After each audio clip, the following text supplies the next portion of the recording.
brought to you by Newsworks in cooperation with the City of Eau Claire. This program is simulcast on WRFP-LP 101.9 FM. We'll call the meeting to order. Welcome to the September 14th, 2020 meeting of the Eau Claire Plan Commission. This meeting will be broadcast live by Valley Media Works on Charter Channel 994, WRFP-LP 101.9 FM, and online at valleymediaworks.org. The Plan Commission attempts to conduct its public hearings in a relatively informal manner, with the constraint that we must deal with the issues before us in an orderly and business-like fashion.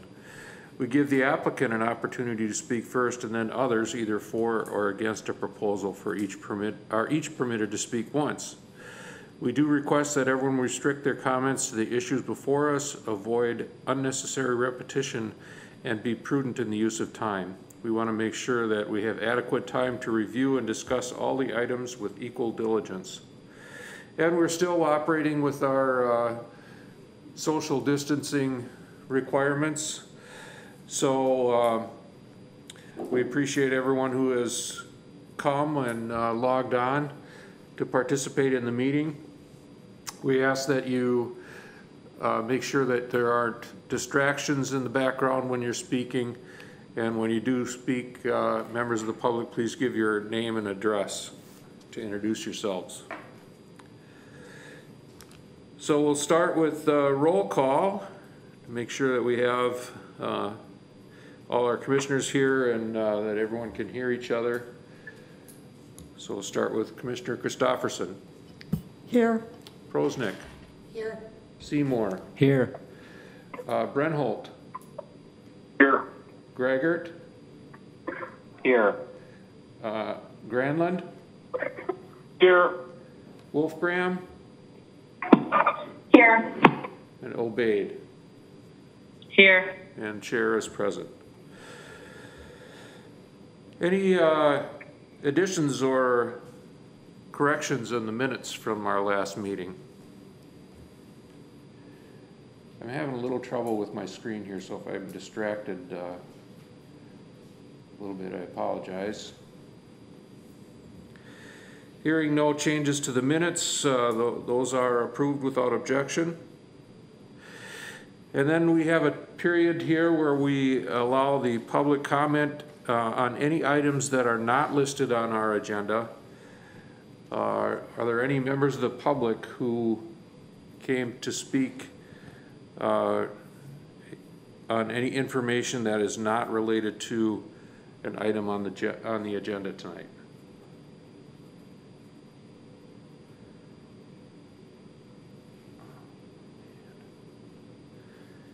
Okay, I see none.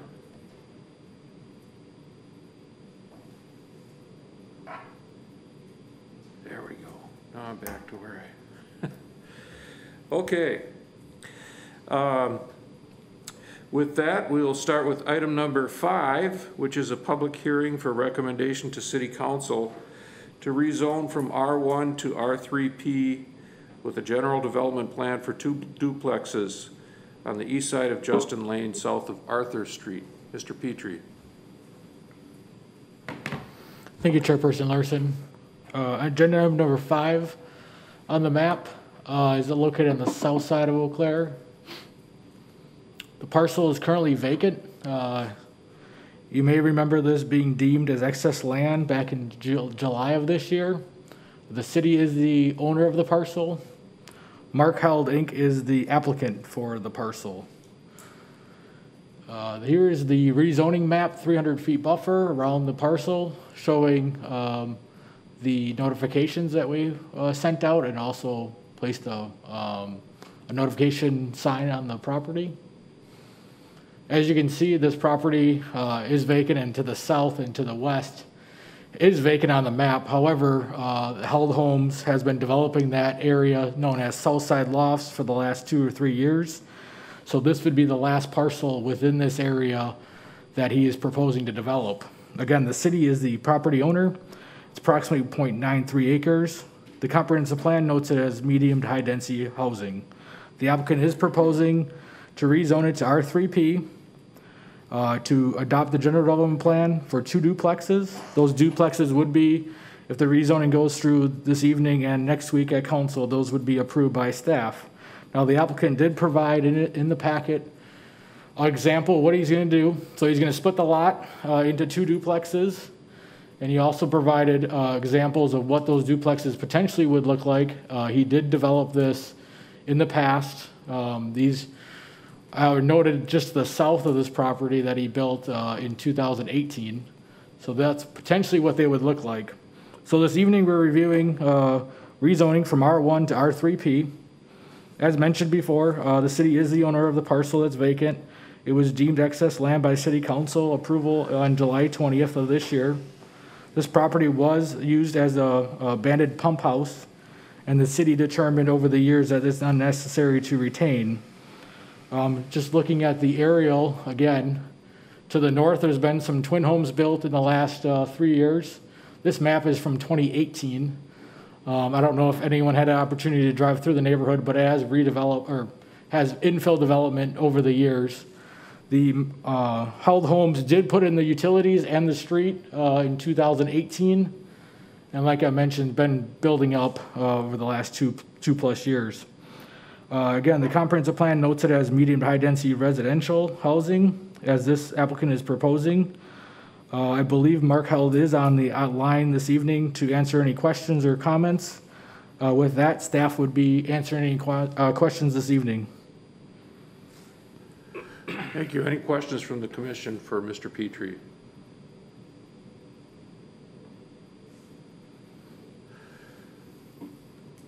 Okay, I see none. Thank you. And I'm sorry, who did you say the, Mark Held? It should be Mark Held. Should be on the line, potentially. He is not on the list.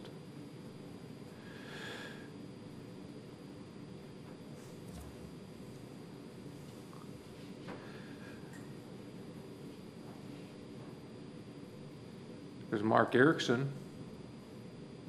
No?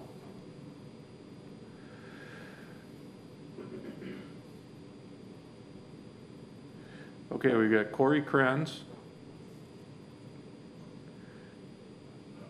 Katie Anibis, Laura Plummer, Louis Tuma,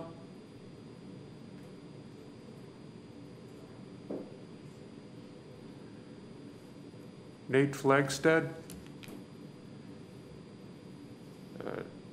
Nick Pathos, as I know he's on another one, and Rodney Kolplitz. There is no Mark Held.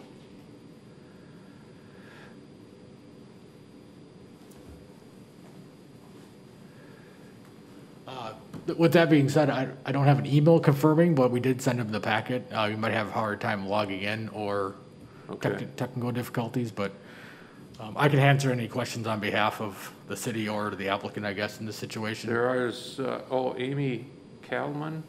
No. Call in user number 4. I could check and see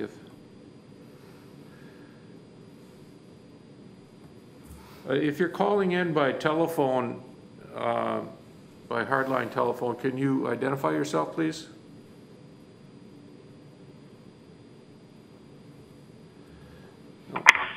Just me, Nate Flagstead with Real Land Survey. Okay.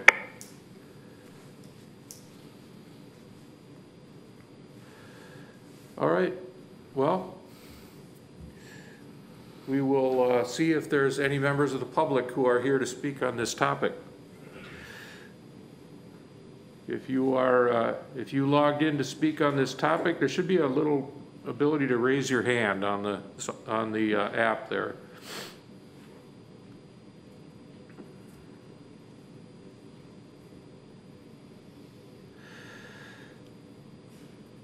So I am seeing no responses for public comment. Is there a motion to approve this? Motion to approve the rezone. Commissioner Prosnick, is there a second? Commissioner Seymour? Second. Any discussion?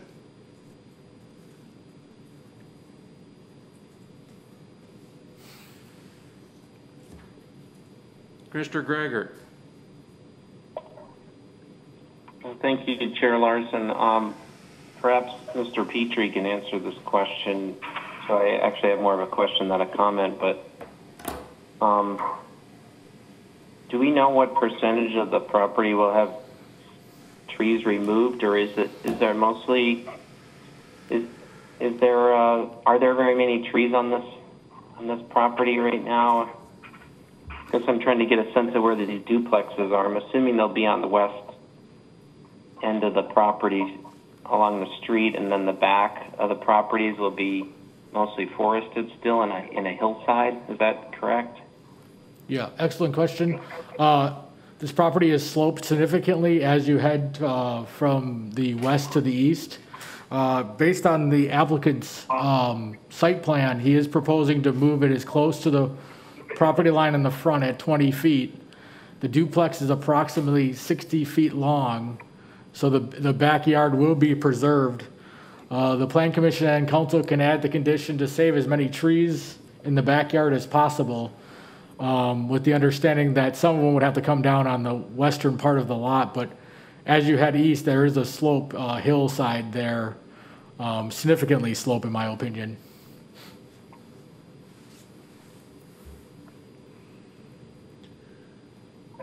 All right, thank you. Any other comments from the Plan Commission? Commissioner Gregor. Yeah, thank you, Chair Larson. I'd like to add the condition that as many trees on the eastern half of the property be preserved as feasible, I guess, based on the construction planned.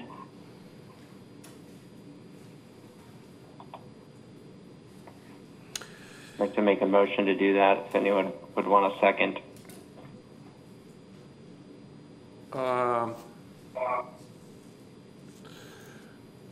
Well, this is for a recommendation to council for a zoning change.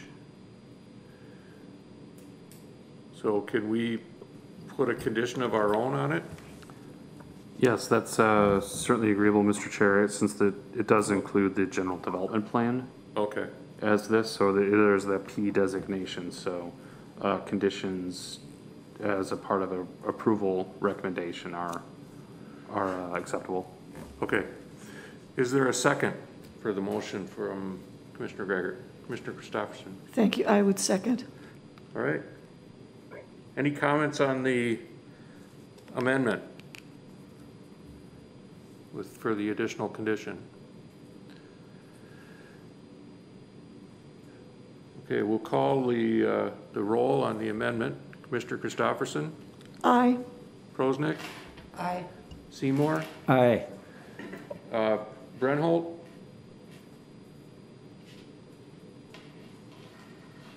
Commissioner Brenholt? Aye. Granlund? Aye. Granlund, or Gregert? Aye. Wolfgram? Aye. Obeyed? Aye. And chair votes aye. We're back to the original item. Any further discussion? Seeing none, we'll call the roll. Commissioner Christopherson? Aye. Prosnick? Aye. Seymour? Aye. Brenholt?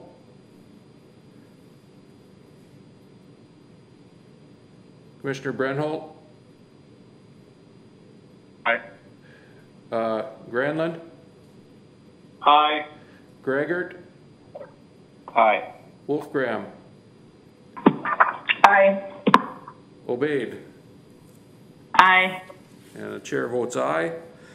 That item passes.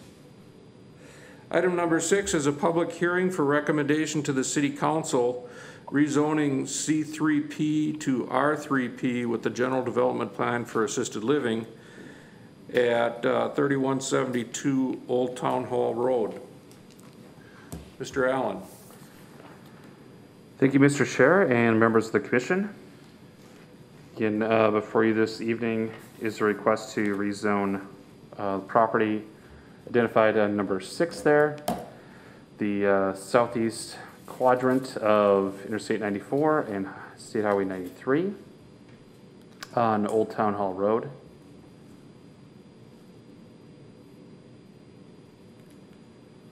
The property in question is identified here. This shows the notification area for the rezoning request. I'm clicking this, and I think Ryan's just clicking back there. Is that right? Okay. There we go. Sorry, it's a little finicky with the remote, so appreciate your patience with the slides here. This is the aerial photo. Again, it's these are from 2018. We kind of sidebar. We should be getting new aerial photos from 2020 here later yet this year. So you can see here the Fleet Farm retail store still under construction to the east of the property, along with the convenience store and car wash immediately to the south.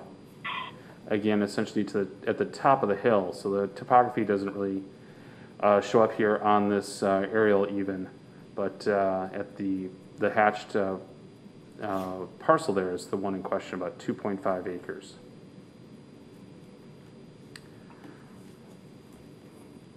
We'll park here for a moment. The existing zoning is C3P, so it is a commercial designation currently, along with the properties immediately adjacent to it associated with the Fleet Farm development. It is a vacant parcel at the moment, and the proposed zoning is to the residential designation of R3P. The applicant is proposing this rezoning, as well as adopting the general development plan for a community-based residential facility, or CBRF, for up to 62 unit assisted living facility, again located here at the corner of Old Town Hall Road. Property was annexed into the city along with the adjacent parcels back in 2017 and was rezoned to its current designation of C3P for a possible restaurant or other commercial use. The lot has been marketed for the last 3 years, and the applicant is now under contract with the private property owner. So the owner, again, through that marketing efforts the last 3 years, has been unsuccessful to identify and attract a restaurant or other commercial use, but has shown interest here from the applicant for this 62 unit senior living assisted facility. In terms of the comprehensive plan, I don't have a map here of that, but it is commercial in this general area. You may be recalling the Timber Bluff Estates project at the far end, the east end of Old Town Hall Road near Highway 53. That too was kind of between this and that, kind of two bookends to Old Town Hall Road in the city of Eau Claire. Along the whole southern portion of Old Town Hall Road is slated for moderate to high density housing. So the comprehensive plan between these 2 points actually would anticipate multifamily development. And across Interstate 94, you may be familiar too with, you can see here a little bit, there's multifamily development as well immediately across the interstate too. So with that, I provided some, or actually Mr. Petrie, to his credit, provided information here from the comprehensive plan that explains residential zoning is still something that can be considered with the comprehensive plan, even if it is a commercial designation in the planned land use map. So provided some of those criteria for consideration when reviewing a residential zoning type in the commercial area. And again, there is that existing multifamily residential in the general area, and again, slated for points east here, up here. The preliminary site plan, as you see here, shows the layout of the proposed project. The applicant did provide a fairly detailed narrative, stating that the building would be 2 stories, consisting of approximately 60 up to 62 beds, with the building itself being about 44,500 square feet. The building elevation, again, rough at this point, shows proposed facade of the structure, again facing to the east towards Old Town Hall Road. The applicant explains that the location that they've identified here with this property has several benefits, one of which they can perhaps speak to in terms of essentially people and car watching. So let them speak to that, but again, the location there does provide for certainly some opportunities for some views of the city from the south portion of the city, looking northward, and then of course certainly traffic coming and going along Highway 93 and the interstate as well. Again, the property has already been developed for commercial immediately adjacent to this property, but again, the applicant has noted again access to facilities related to this use, and again potential for future extension of trails and other transportation networks to this area. They did note as well in their narrative, didn't specify it further in the staff report, but you know, there are certain minimal parking standards they'd be looking at. Obviously, they'd be not quite the same level of parking and vehicle use as you might expect with another multifamily use, this being more the senior component with assisted living. Again, I'll defer to the applicant to speak more about kind of the services that they'd be providing as a part of the CBRF, and you know, kind of how it fits into that continuum of care in terms of assisted versus higher level of care, memory care, independent living, kind of in between some of those different categories. So again, the kind of manager or the property type would be managed by Cambridge, as you see here in the drawing, Cambridge Senior Living. They do have 2 other facilities in the region, one in Rice Lake and one I believe is still under construction in Hudson. And the one in Hudson too is also, according to Mr. Petrie, I think confirmed is along Interstate 94 as well. So with that, not to belabor it any further, but I did not provide any specifics from the zoning code, but there is a community living designation in the zoning code, which also lays out some criteria not unlike what we've already laid out here in the staff report. But there is a reference to community living facilities, not CBRF. So if you did a search for CBRF or community-based residential facility in our code, you'd be hard-pressed to find that, but a community living arrangement, something to that effect, is actually in the code. So with that, I think I'm having real trouble with the clicker here. Sorry about that. I think we'll just leave it there and see if there are any questions. Okay, any questions from the commission for Mr. Allen? Mr. Greger. Yeah, thank you, Mr. Chair. I guess maybe this is a question for Ms. Ness. I know that the bike and pedestrian plan for the city references a potential future connection of a trail or some sort of bike and pedestrian connection between the interstate and this property, connecting Old Town Hall Road to the Highway 93 bike trail. And I guess I was just wondering what city staff's thoughts are with regard to that. It doesn't seem like that could happen like on this parcel because of the retaining wall that was built a couple years ago. But I guess I was wondering if there's enough space between that retaining wall and the right-of-way of the interstate to be able to do something like a trail, so that not everybody who's walking and biking has to go through the busy Lorch Avenue intersection with 93 when they're traveling through the area. No, thank you. I did take a look at that. I appreciate the question. And looking at the grades through there, you're correct. It's about a 17-foot incline incline over 100 feet. So it would be pretty steep going through there. From the retaining wall to right now, the existing detention pond, there's about 10 feet. So it's actually sloping down into the detention pond, so there'd have to be some rework with the stormwater in the area, and we would have to work with the DOT. As you had mentioned earlier today, Jeremy, this area is identified as a future study area in the bicycle and pedestrian plan. And we are working with the West Central Wisconsin Regional Plan Commission on potentially looking at some of the identified study areas within our bike and pedestrian plan and working with them to do that further study for us within the next year.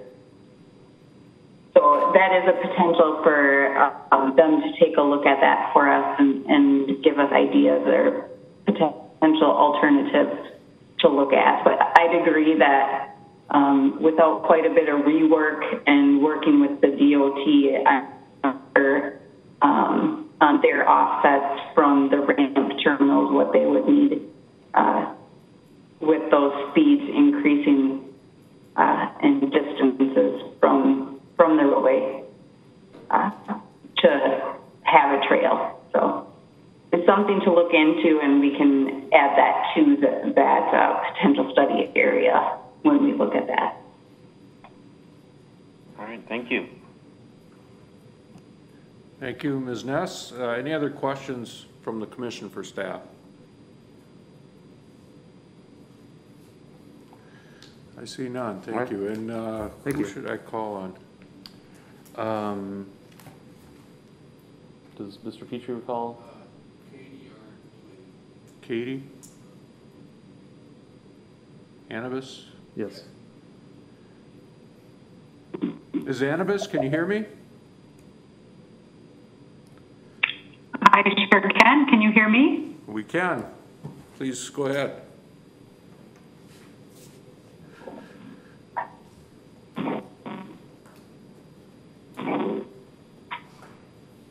Are there questions that you have that I can answer for anybody? Did Mr. Allen adequately cover? Did you have anything you wanted to add? The only thing that I would like to add is we are more than happy to be a part or help in any way that we can with the bike path. We will be contacting the city bus company to see if there is something that we can do to get a stop up Old Town for most of our residents being independent. We do not do any memory care. So this would be for those that are independent, post-surgical, things like that at the facility. So we would love to see something happen with that, even if it's to the degree of bikers being able to come down Old Town Hall Road, crossing 93, and then going back to the trails I know in the future are going to be located back by where Action City or the event center is down there. We're happy to be a part of that. Okay. Commissioner Christopherson. Thank you, Mr. Chair. I wonder if you could speak a little bit more to the clientele that would be living at this particular center. You mentioned that memory care is not the clientele that you're targeting, but you only expect to have 2 persons with automobiles. So describe a little bit about who the clients are that would be living here. For the most part, those that come to us are in need of medical care or medical follow-up assistance. There's long been changes in the rules of Medicare and Medicaid billing. You know, you used to be, if you had your 3 days of Medicare stay, you know, you would go to nursing. Where now we're seeing a lot more surgicals come just from being in the hospital for 1 day, and they're getting discharged the next day. So they are no longer going to skilled nursing and having that Medicare coverage because they're not qualifying for their 3-night stay. So this facility would house those that need more of a medical backup in a registered nurse, certified to be able to review things, with the internal and rounding physicians to be able to take a look at those internally. We also work with hospice as well as home health to help those that need, assistance through either disease progression, post treatments for cancer, chemo, and things of that nature. So most of those that come to us are past the point of driving or having an urge to want to drive. They would, if there was bus availability, sometimes be willing to want to take the bus here or there, but otherwise we do provide transport that helps with most of that, leaving the need for a vehicle just not something that they have a regular qualified need for outside of the transportation that we set up and provide, if that makes sense. May I have a follow-up? Yes. So this sounds like this isn't long-term care. These are probably individuals that would have short-term stays or moderate terms. They're not going to live here. We take a variation of, we do have long-term care. We also have those that come for 3 weeks, maybe 6 weeks if they're recovering from something, but we do take care of those through end of life. So it can be a forever home, and it can also be a retreat to heal and then to go back to your home. Thank you. Hey, Commissioner Wolfgram. You're welcome. Can you hear me? Yes. Thank you. Thank you, Chairperson Larson. I'd also like a follow-up if possible. I reviewed the Cambridge website and understand the levels of care from independent living to skilled care. And without going into detail right now, but for the purpose of my question, overall, our community has a critical need for affordable senior housing, including assisted living, beyond our HUD subsidized senior housing, which has an average to date of 16-month waiting lists. 47% of our seniors in Eau Claire County age 65 and older are living on incomes of $21,000 and less, relying on fixed Social Security and retirement incomes, which approximates 35% of our county median income. And also many of our lower to middle income seniors cannot afford senior living. Understanding from your website that monthly payment amounts are determined by a personal assessment, can you share with us the range of out-of-pocket monthly rents for independent living and assisted living? And do you accept any seniors receiving Medicaid? And if so, approximately how many beds out of your 62? Thank you, and then I'll have a follow-up. Absolutely. Providing care for everyone's need is something very important to us. A range of fees would be anywhere from, I'd say, the lower 3s to the upper 6s.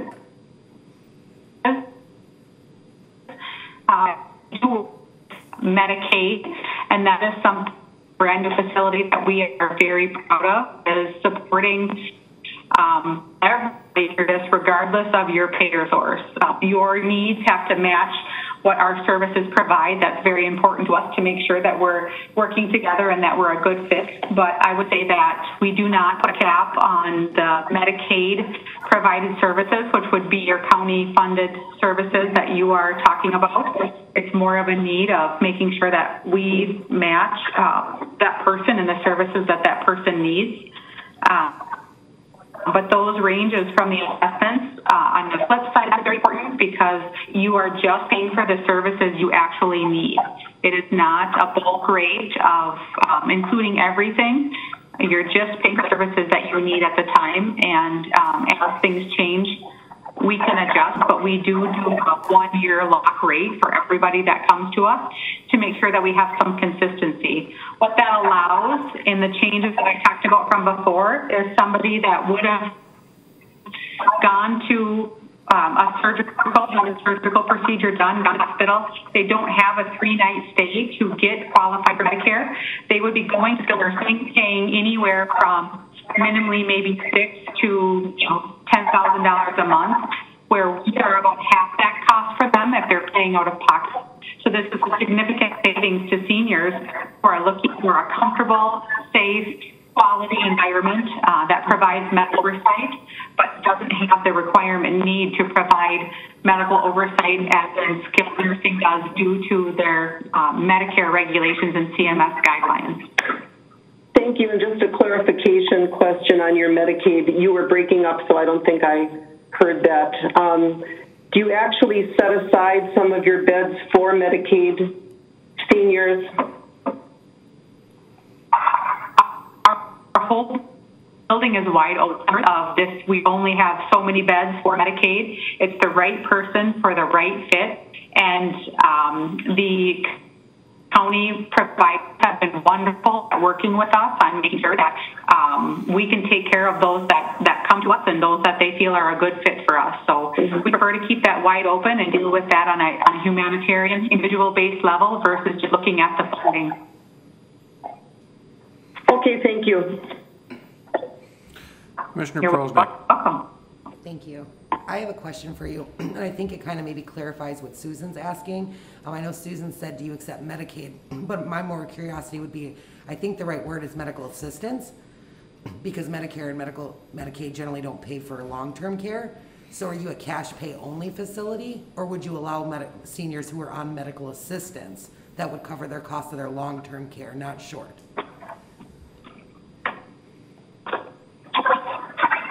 So we are a facility, but we talk in our language Medicare and Medicaid. Medicaid to us is an HMO or an MCO payment from the county or the state, which in terms of insurance care is similar to what you're talking about. It's the same thing, just different language. So yes, we do take those that are on Medicaid, which would be managed care organization payment or a county funded oversight payment. Does that help? Okay, thank you. Okay, just so you know, Ms. Anibis, you're cutting out quite a bit, but I think our questions are getting answered. So, any other questions from the commission? Commissioner Gregor. Thank you, Chair Larson. I guess I have two questions. One of them is about page 17 of our packet. There's a reference to a future addition to the building on the south, and then presumably the sidewalk would also move. Is there a plan to do that? I guess when I look on the page that's up right now, I don't see room for it, and then when you go to that next page, it seems like there is room within the site. So that would be my first question, and then my second question is about the top of the retaining wall on the west side of the property. Is there a plan to put some sort of railing along that, or is that not going to be something people will be able to approach easily? I guess I'm just a little concerned about people in the yard, potentially not knowing there's a wall there. So those are my two questions.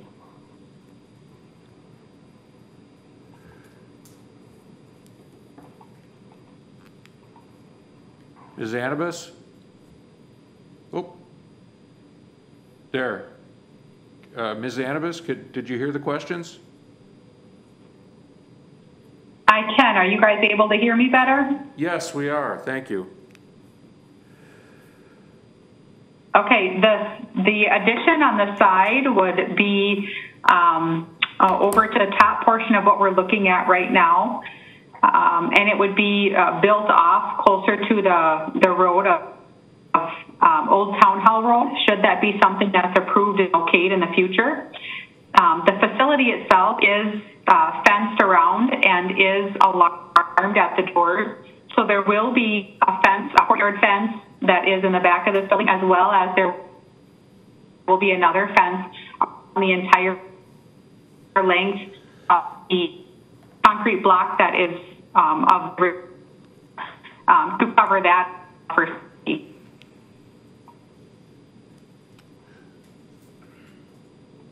Mr. Greger, did that answer your question?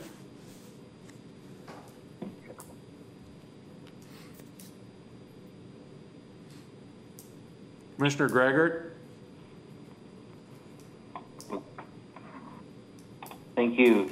I guess I just don't, yeah, I think it answered my question, although I don't understand exactly how this future addition fits on the property when you compare the two drawings in the property line with the gas station, but I guess that's sort of something to be figured out in the future.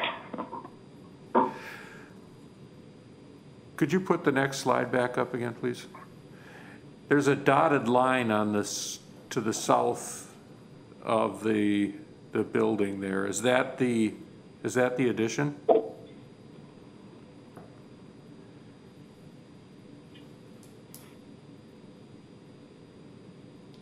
I'm not sure who is the best person to answer that question.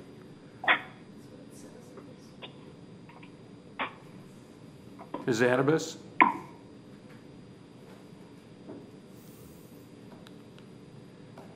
Oh, she's muted again somehow. Ms. Anibis, can you hear me now? I can hear you now. Okay. On the slide that's up right now, and I presume you can see it, there's a dotted line that extends to the south of the diagram of the building. Is that the addition?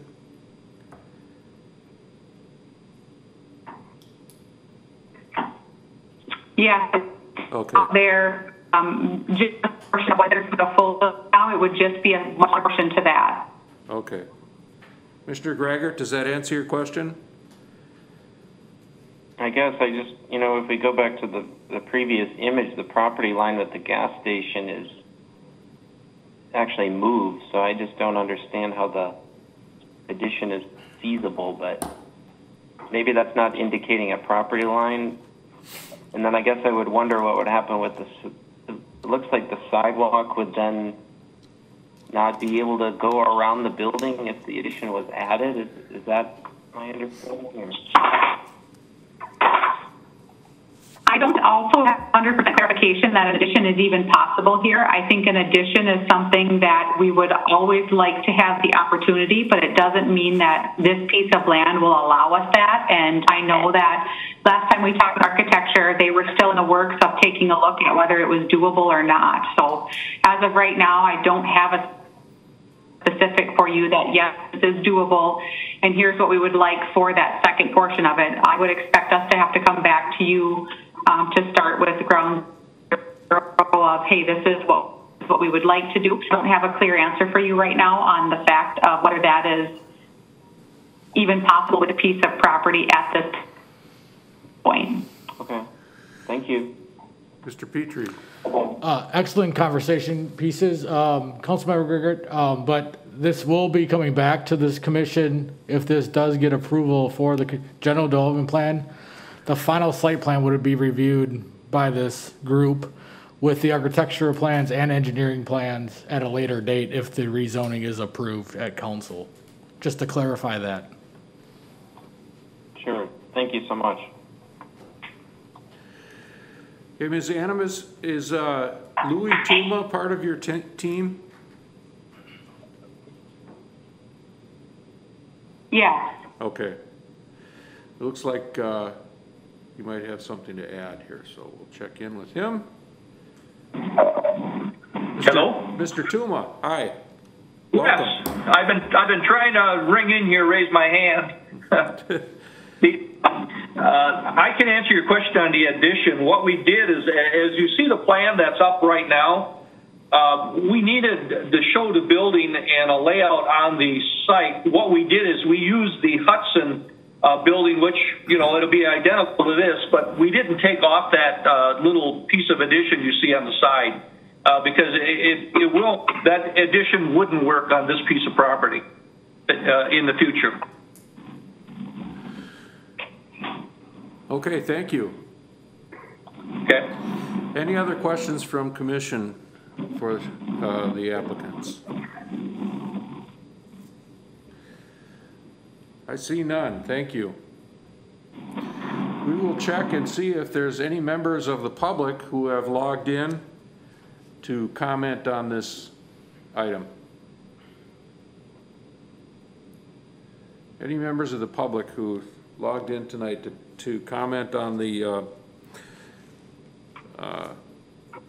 assisted living facility?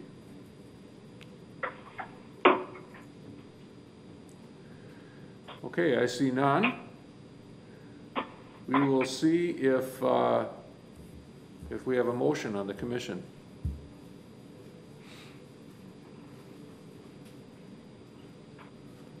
Mr. Seymour. Thank you. I move approval. Thank you. Commissioner Wolfgram. I'll second. Thank you. Any discussion? Commissioner Wolfgram.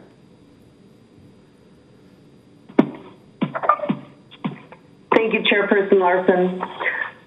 So I have some extended comments, even though I am voting for approval. It's well documented in the research that the nation's existing senior housing stock in terms of options, affordability, and accessibility is in crisis to meet the housing needs of our increasingly older population that overwhelmingly wishes to age in place. This is true in our community.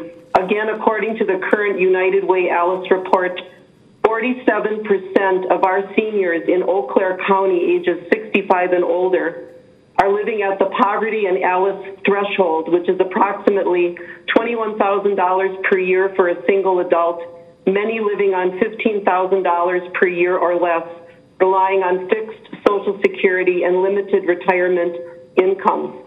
Currently in Wisconsin, it will cost seniors on average $4,300 a month for assisted living, which is consistent with Cambridge private pay rates, $3,500 to $4,500 a month for level 1 independent living, which I verified today with the Rice Lake facility, which clearly is out of the reach of most of our seniors. Our seniors face serious challenges in attaining affordable assisted living, also in the middle income category, the income insecure category, living on fixed retirement incomes, and many are extremely cost burdened and on long waiting lists in Eau Claire County of 1 to 2 years. I checked today with the property manager at St. John's Apartments, a HUD subsidized senior community in Eau Claire.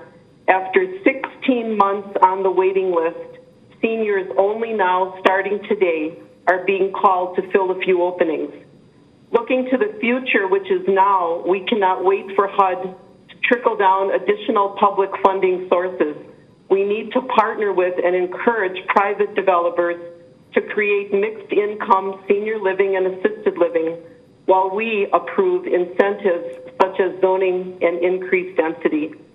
In our comprehensive plan, Chapter 10, affordability is a consideration. Our housing goal is inclusive of quote unquote, promoting affordable and decent housing for all residents of Eau Claire. And affordable senior housing is a critical need in our community. In our Chippewa Valley affordable housing recommendations, it is noted that the housing supply in the Chippewa Valley is insufficient to meet the current need and demand in every income category and housing type. However, the most acute need is for quality rental housing that's affordable for persons of low income, and those most certainly include our most vulnerable seniors. I am voting yes with the hope that we continue to facilitate a culture in our city of community benefit, that all of us together in public and private partnerships are stakeholders in meeting the needs of all our residents, all our neighbors. in the case of senior housing and assisted living, that we encourage mixed income development models and other creative models, which are also recommended by HUD's Office of Policy Development and Research. Thank you. Thank you. Mr. Granlund, did you have your hand up? Yes, I've been watching some notes pop up in the chat box from Laura Plummer, who would like to, I believe, address some issues on this one. Yes, I was just communicating with her. Thank you.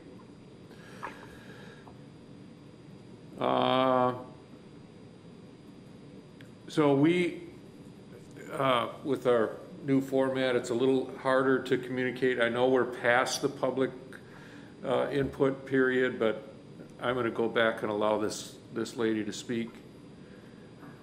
Ms. Plummer, can you hear me? Yes, hi, can you hear me? Yes. Please go Great, ahead. thank Introduce you. Yeah, yourself and let us know what you have to say. I will, yes. This is Laura Plummer. My address is 4869 Shelamy Drive, Eau Claire, Wisconsin. And the process with the virtual was a little challenging because you automatically mute, so thanks for recognizing that. Yeah. I've got a couple concerns I wanted to bring up, or questions actually. They're really related, more traffic related. And so I'm bringing this forward as a local resident, as well as a person that works with people with disabilities and a concern for safety, as well as a bike and pedestrian user in the area. So my first concern that I want to point out, not necessarily in an order of priority, is the safety of bicycle and pedestrian use in this area. I have brought this up to the city this spring, but currently as a pedestrian user on the Highway 93 bike path, both a runner and a biker, there are no control lights, and so it is a very, very unsafe situation already with our current traffic. So by adding in additional traffic of caregivers, potentially residents who may be older and have less acuity for driving or just safety concerns for them, as well as the staff that work at the facility.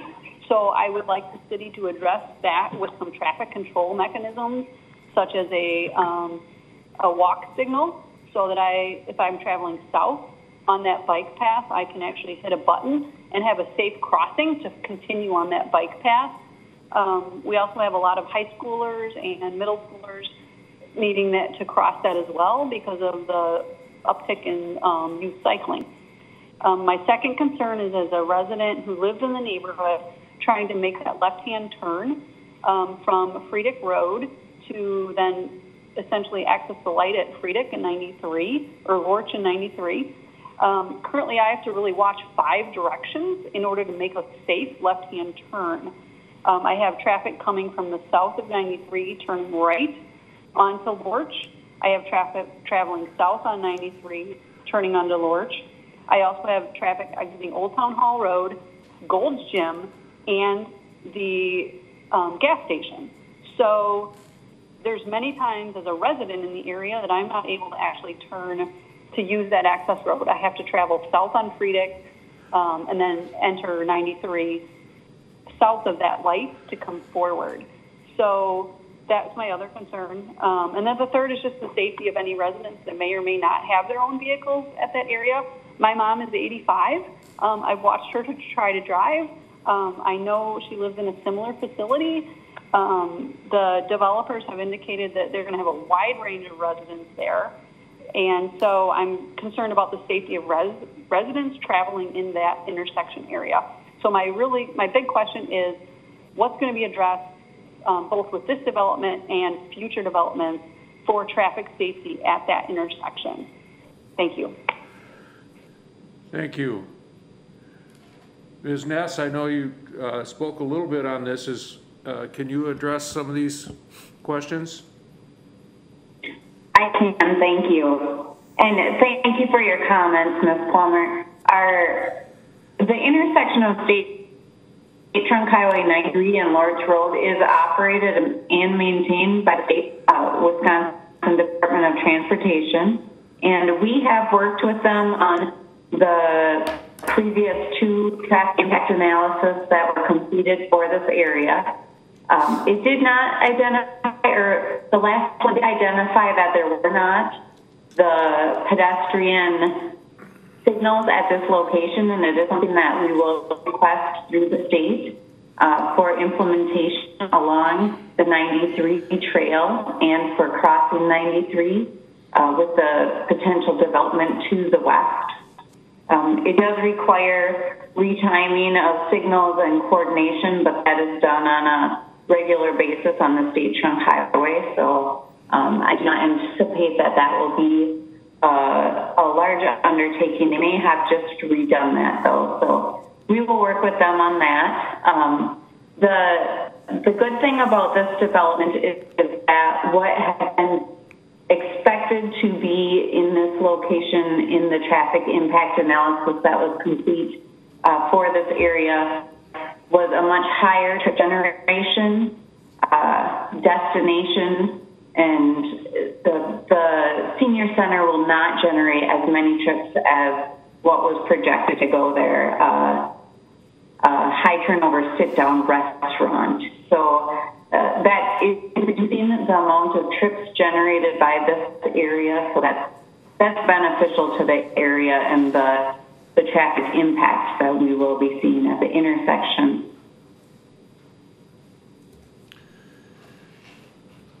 Thank you. Ms. Plummer, did you have anything to add? No, I appreciate that, and I do recognize I'm not against the development at all. I just wanted to highlight those traffic and pedestrian and bike safety issues. And definitely I agree that a restaurant would have had a much higher traffic volume. So thank you. All right. Thank you for calling in. Commissioner Granlund, did you have another comment? Sorry, I forgot about the hand raising thing. I didn't turn it off. Okay. Any other comments or discussion items from the commission regarding the senior living facility?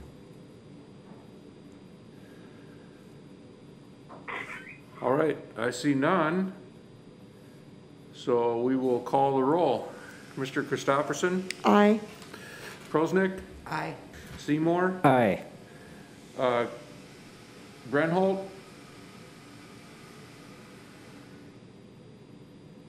Aye. Granlund? Aye. Gregor? Aye. Wolfgram? Aye. Obeyed?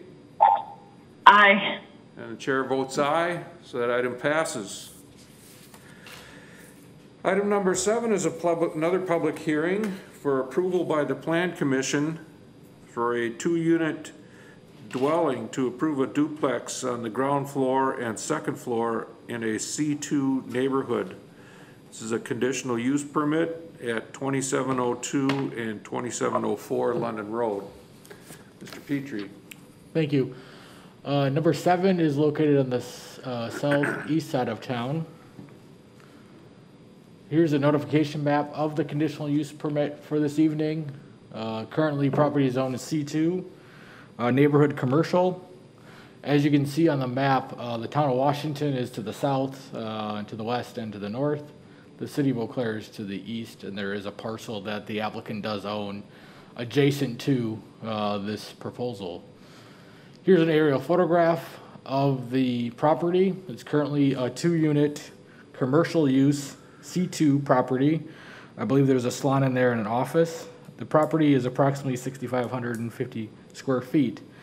London Road Plaza 2 LLC is the applicant and the property owner.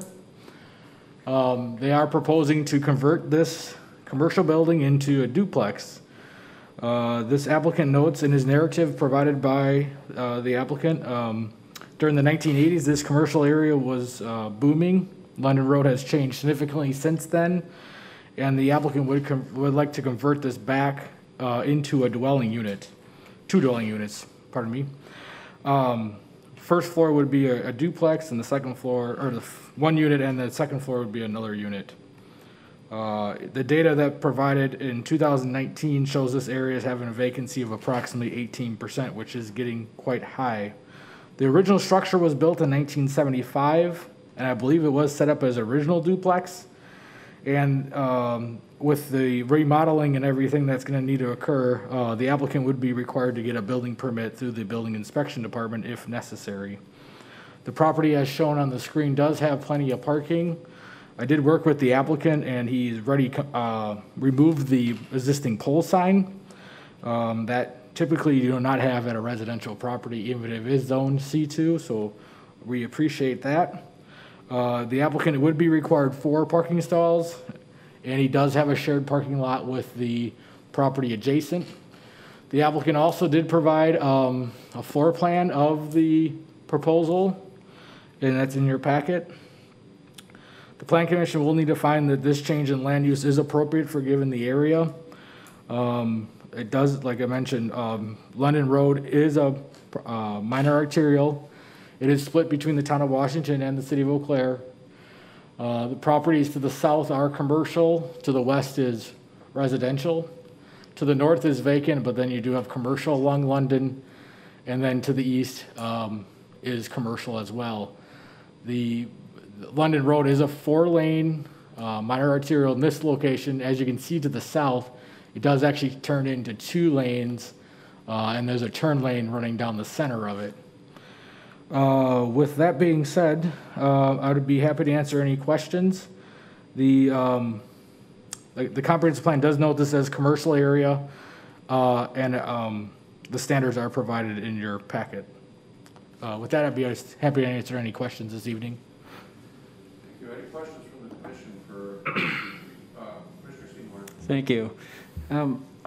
What is the square footage of the lot here, Ryan? The square footage of the lot is 6,550 square feet. Thank you. Commissioner Granlund. I was curious if any of the paving area would be returned to a lawnscape or a large planting area. Excellent question. I do believe the applicant is on the line, and that would be an appropriate question for him going forward, or when he's on the line. Okay. Any other questions for staff? All right. I believe this is Mr. Pathos. That's correct, sir. Good evening, Mr. Pathos. Yes, good evening. Can you hear me? Yes. I guess the first question is from Commissioner Granlund. Are you any plans to convert your parking lot or part of the parking lot to green space? Unfortunately, no. Due to the limited size of the lot already and the limited amount of parking that we have, if we did convert it to lawn, we would lose a valuable parking space that would be required in order to meet the city requirements to have the adequate parking for the 2 rental units there. Okay. Anything to add to what Mr. Petrie had to say?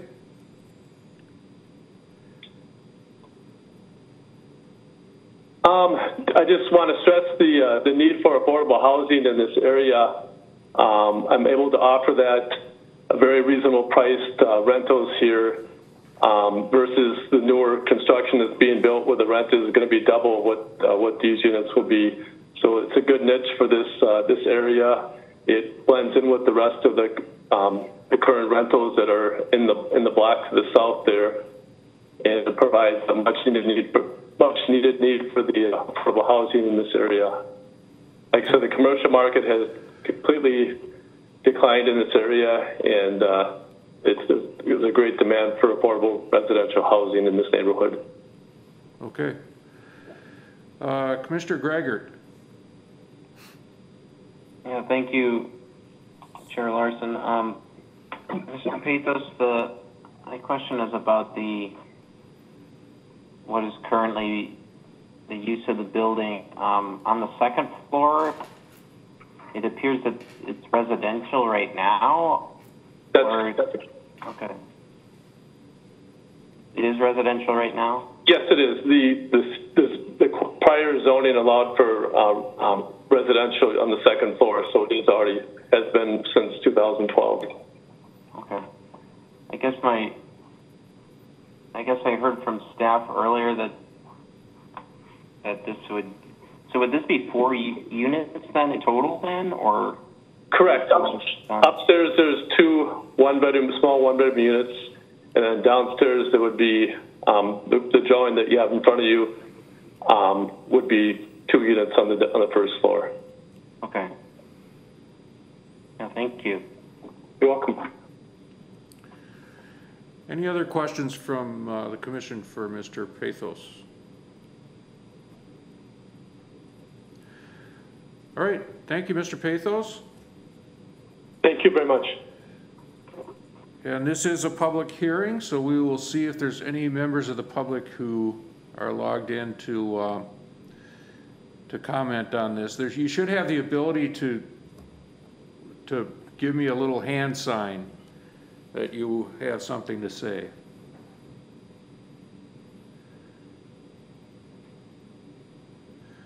All right.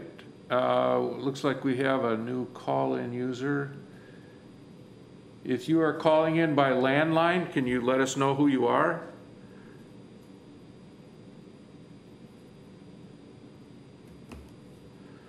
All right, no response there.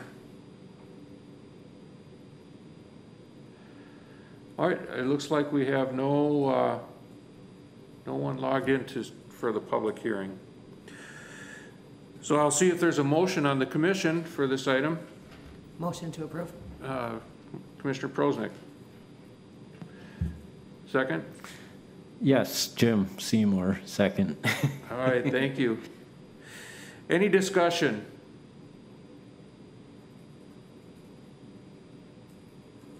Commissioner Wolfgram. Well, the only thing that I would like to say is I really appreciate smaller developers like Mr. Pathos being mindful of developing units of affordable housing. So our community needs it, and we need small developers. We need to be able to support small developers to be able to do that. So thank you. Thank you. Any other comments from the commission?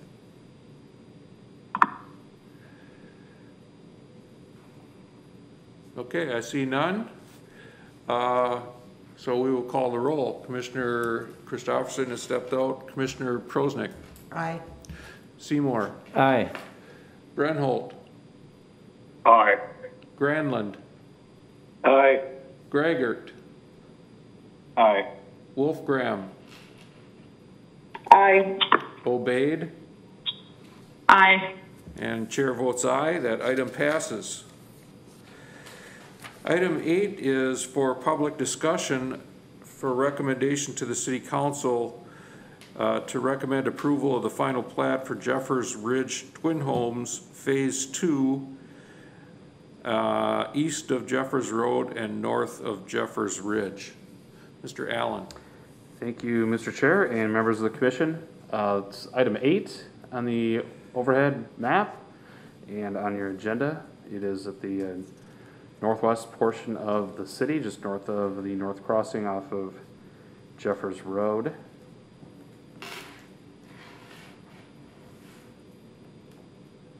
Jump back here, here we go. Wow, I'm having troubles with technology today, I apologize. I'm glad I'm not the only one. We'll show an overview map first. This is the aerial photo. This was before you back in November of last year. This is one of the phases, part of Jeffers Ridge Townhome, or Jeffers Ridge. This is Jeffers Ridge Twin Homes Phase 2.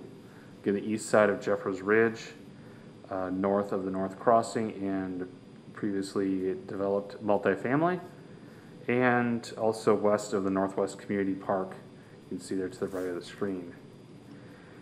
The applicant is requesting approval of the final plat for this Jeffers Ridge Twin Homes Phase 2, provided the final plat for that portion, and this final phase of the development creates 32 twin home lots and therefore 16 twin home structures, so 32 lots, 32 units.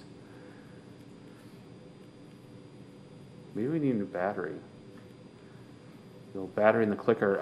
Let's see here. Here's the layout itself for the final plat. This is Willow Place and Willow Court. This is how it fits into the overall development itself. So this is what you saw approximately this time last year. And again, showing the full development itself with this portion of the twin homes kind of being the northwest quadrant or northwest half, essentially, of the overall development. So I'll leave it here. And again, this is a final plat, and staff has determined that this is consistent with the plan development and the preliminary plat. Your recommendation would go to City Council, which would also include the developer's agreement for the construction of the new street, the cul-de-sacs there, which would include the water main, sanitary sewer, and stormwater facility. So with that, I should note too, it's approximately 21 acres portion of the overall development. The zoning is R2P, and again, is consistent with what you've seen with the preliminary stages before tonight. So with that, staff does recommend approval, and I'll stand for any questions. Thank you. Any questions? Commissioner Prosnick. Thank you so much, Commissioner. I do have a question. Just this whole area, I think everything that's being built over there is really done nicely, and it's a really nice addition to Eau Claire. I actually live in this area. I'm in one of these neighborhoods, and I was kind of curious about the traffic coming down Jeffers. Like, so as you get back towards North Crossing, like that light, for instance, like there's no turn arrow, and I've just noticed that the traffic there is so heavy, and you have a lot of pedestrians walking and cars, and it's really narrow. So obviously as another phase comes in, I know there's another developer over there that has another phase coming in. Again, great addition, lovely, looks great, love my neighborhood, couldn't be happier. My concern is the city going to do anything to address that, and hopefully sooner than later? Because you have a beautiful park over there. It's quite dangerous with kids on their bikes or running out, and I just get concerned as the more density comes in, the more dangerous it's going to be for bike riders or pedestrians, even cars. Great question. I will defer to Deputy City Engineer Leah Ness. Hopefully she can explain, I'm sure she can, the Jeffers Road future redevelopment of that, I think, is forthcoming in the CIP. So hopefully Ms. Ness can respond to that. Correct, Mr. Allen. Thank you for the opportunity to speak on this on Jeffers Road. We've been working with the state and have submitted for federal funding to make improvements to Jeffers Road north of the North Crossing between 312 and County Line Road. And we've worked with the state to come up with a design that will have a multi-use trail on one side and sidewalk on the other. It will have a single lane in each direction and bike lanes on the street. It will be an urban cross section, so it will have curb and gutters in the area as well. So originally it was scheduled in the state funding to be constructed in this year, next year.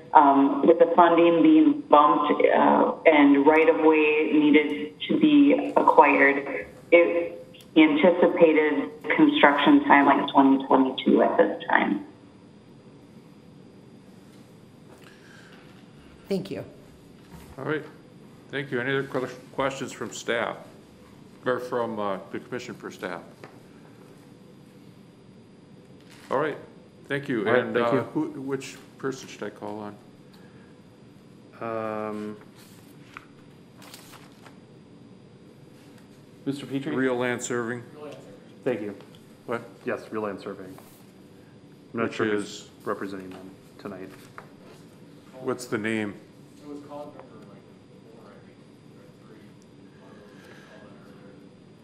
Oh, Mark Erickson? No. He's calling me. One of the call-in users, I believe. Hello. Is this from Real Land Surveying? Hello, caller number. Hi, this is Nate with Real Land Survey. Oh, okay, great. Anything to add to what Mr. Allen had to say? No, I believe Mr. Allen has explained everything very nicely. Okay. Any questions from the commission for real land surveying? Can I ask, is Pete Gartman on your team? Pete is on the team. Okay.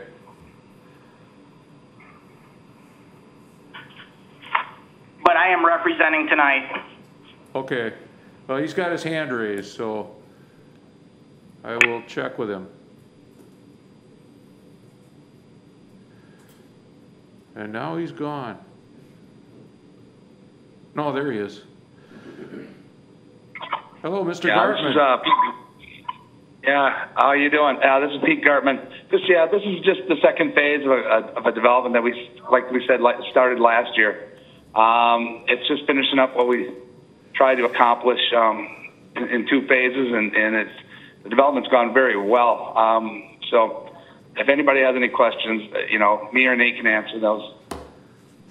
Okay. Thank you. Yeah, thank you for calling in. I don't see any members of the commission who have questions.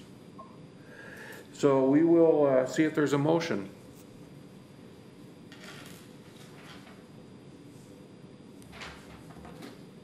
Motion to approve.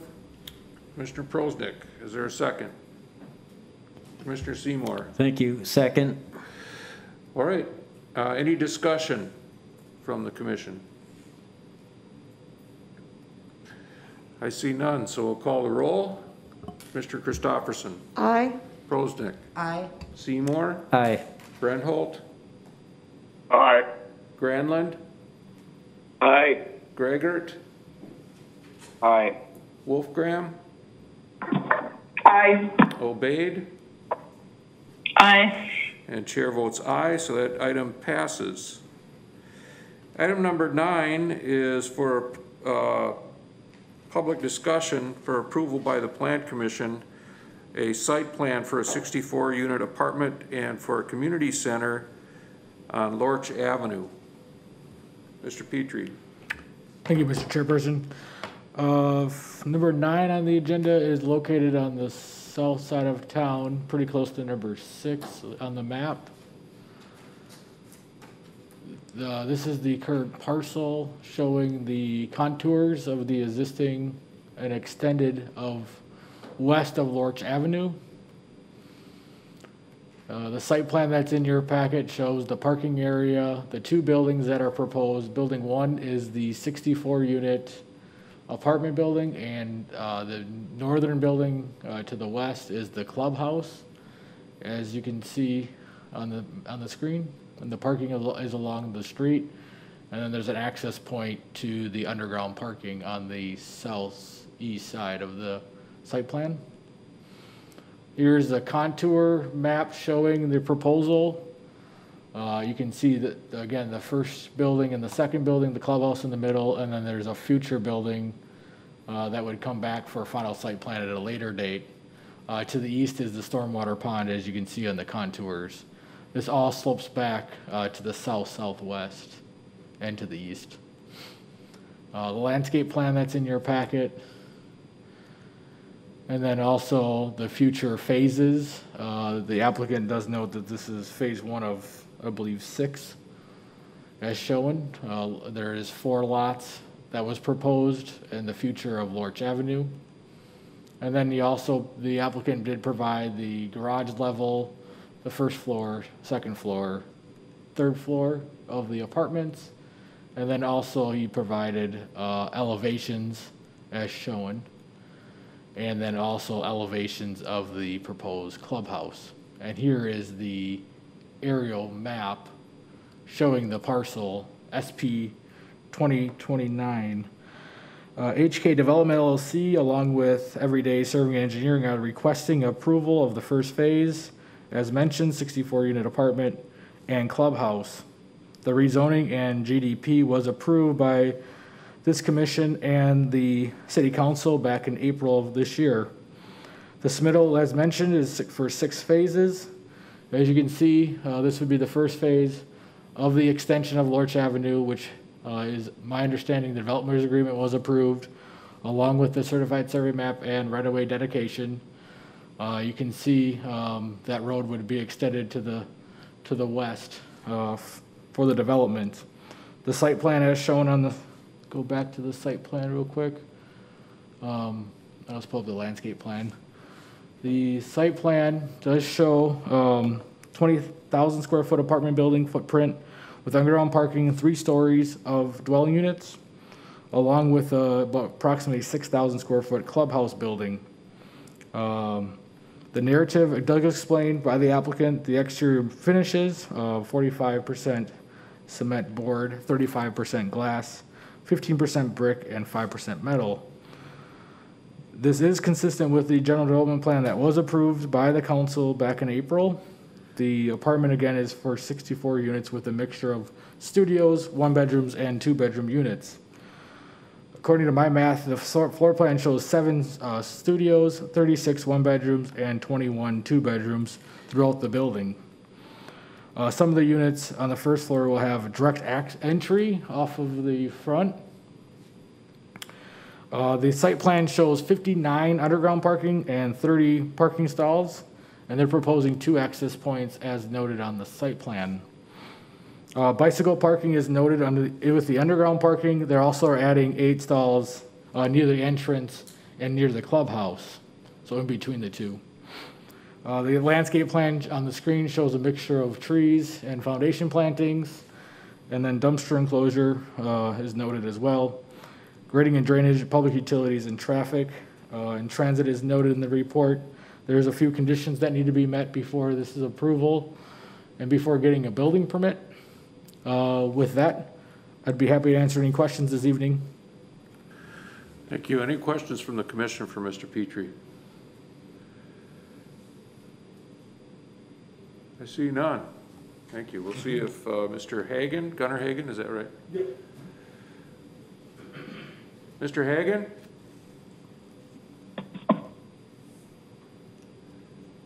Yep, I'm here. Can you hear me? Okay. Anything to add to what Mr. Petrie had to say?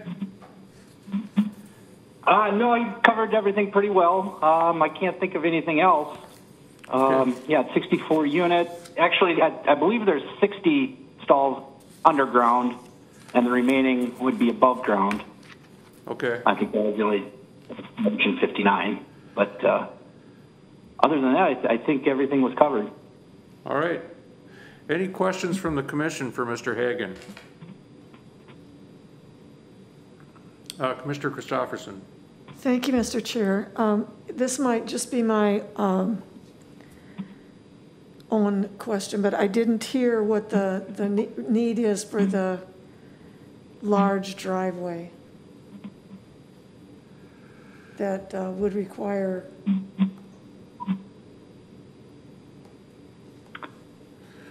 I'm sorry, the name for the driveway? No, a need for the 30-foot drive opening. A need. Is that for truck turning? Emergency vehicles? I believe so. That would be a question for the engineers. Mr. Petrie, is that within the requirements for a development like this? My understanding is you have to double check with Leah Ness, the engineer. I'm not sure why it's 30 feet wide. Otherwise, Mark Erickson is on the call as well. Okay, I'll check with Mark.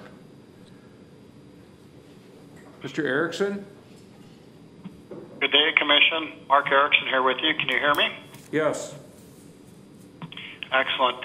So yes, thank you for the excellent question. Thank you for your consideration in this exciting project moving forward. And the 30-foot driveway is near the northern part of the site where it comes into the circulation or the quasi-roundabout for people to enter and exit, as well as for service vehicles. If there happens to be a larger one, they have a mode of entering in this manner.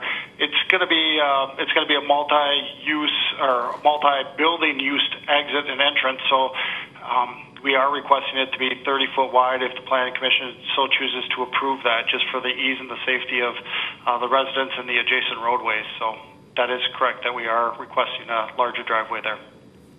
Thank you. Okay, any other questions from the commission?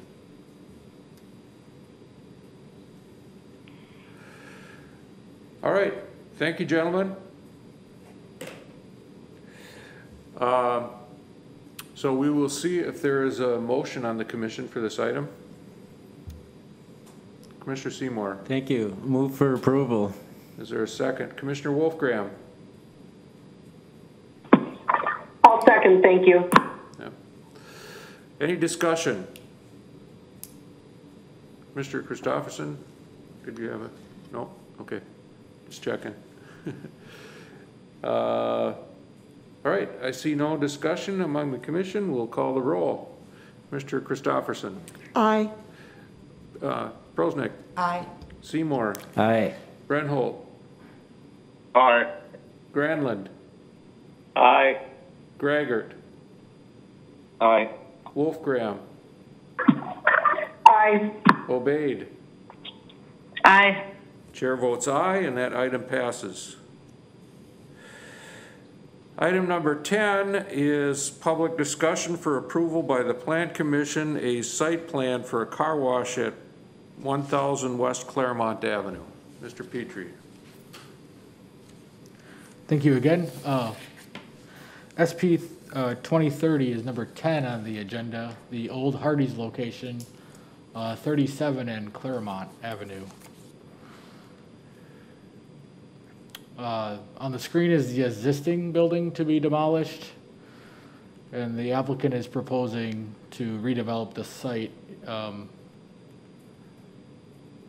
Well, that's weird.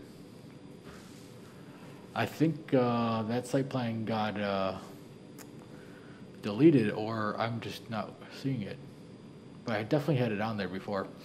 I will continue, but the aerial photograph on this slide shows the existing building to be demolished. I do apologize for that. It is the vacant Hardee's location. Kami Car Wash Systems is proposing a new car wash at this location. This is the former Hardee's, as noted. The rezoning and general development plan was approved back in July of this year. The applicant did provide a narrative explaining the site plan and elevations for the proposed project. Hey, there's the site plan. I do apologize. We're all having technology problems today. But I think that slide got changed around. But here's showing the proposed car wash, the single tunnel car wash. As you enter the site, you would go and pay, and then you would enter the drive-through. There is an email from the applicant explaining the request for two-lane traffic. I actually went to a car wash this past weekend, and the one I went to is a one-way. That is something the Plan Commission can decide if it deems appropriate. The applicant also provided a narrative explaining the wide driveways, 24-foot wide. That is extremely wide. There is noted 24 feet on your site plan.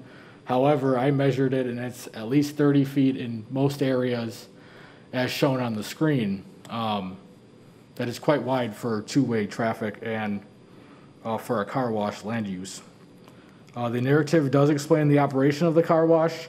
The site is proposing 10 vacuum stalls, as shown on the screen, which appears to be plentiful based on staff and based on research of other car washes in the community.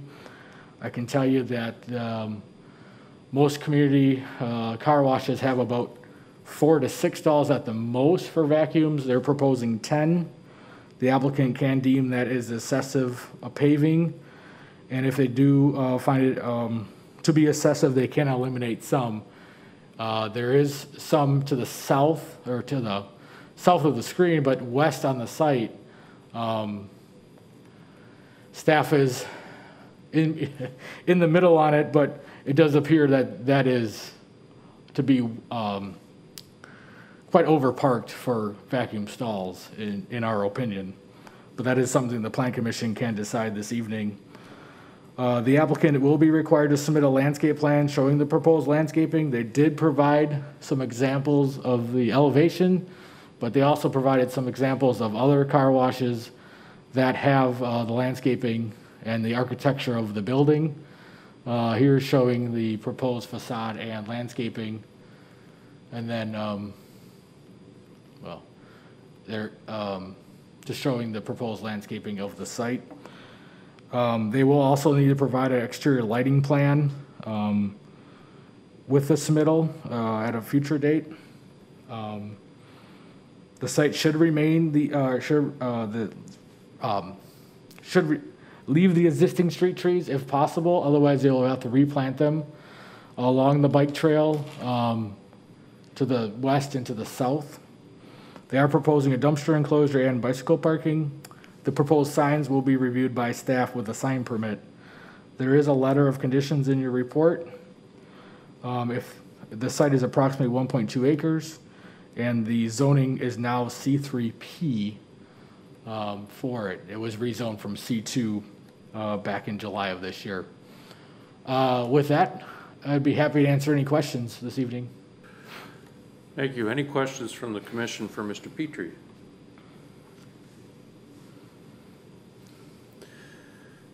I see none. We'll check with Mr. Anderson first here, I think. Mr. Anderson. Yes, this is Mr. Anderson. Thank you for hearing us today. We appreciate you guys' input from the staff. We've done a lot of research on the car washes. This car wash is kind of an exclusive, newer model, and it's done quite well, very successful.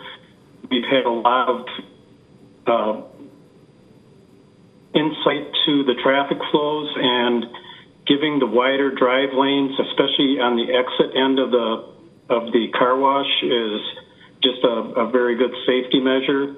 We feel that it just makes the ease of flow through the site work much better.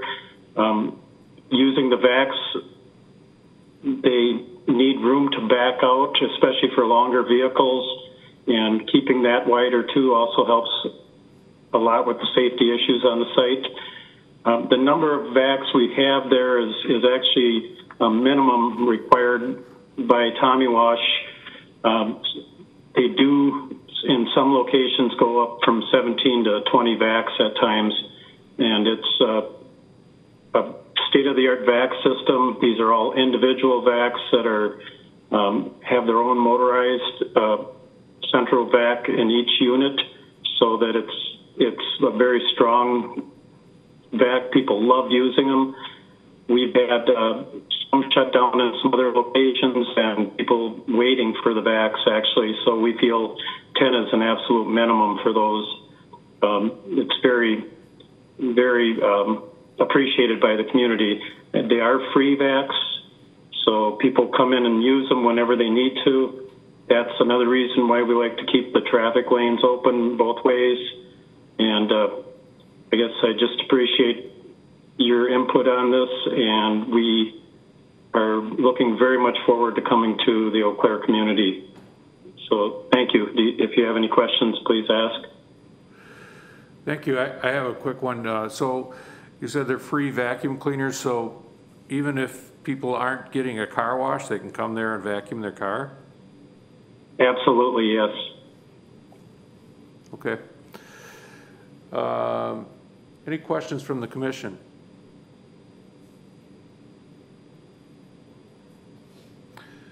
All right, I see none. Do you know if Mark Erickson had anything to add? I'll check with him.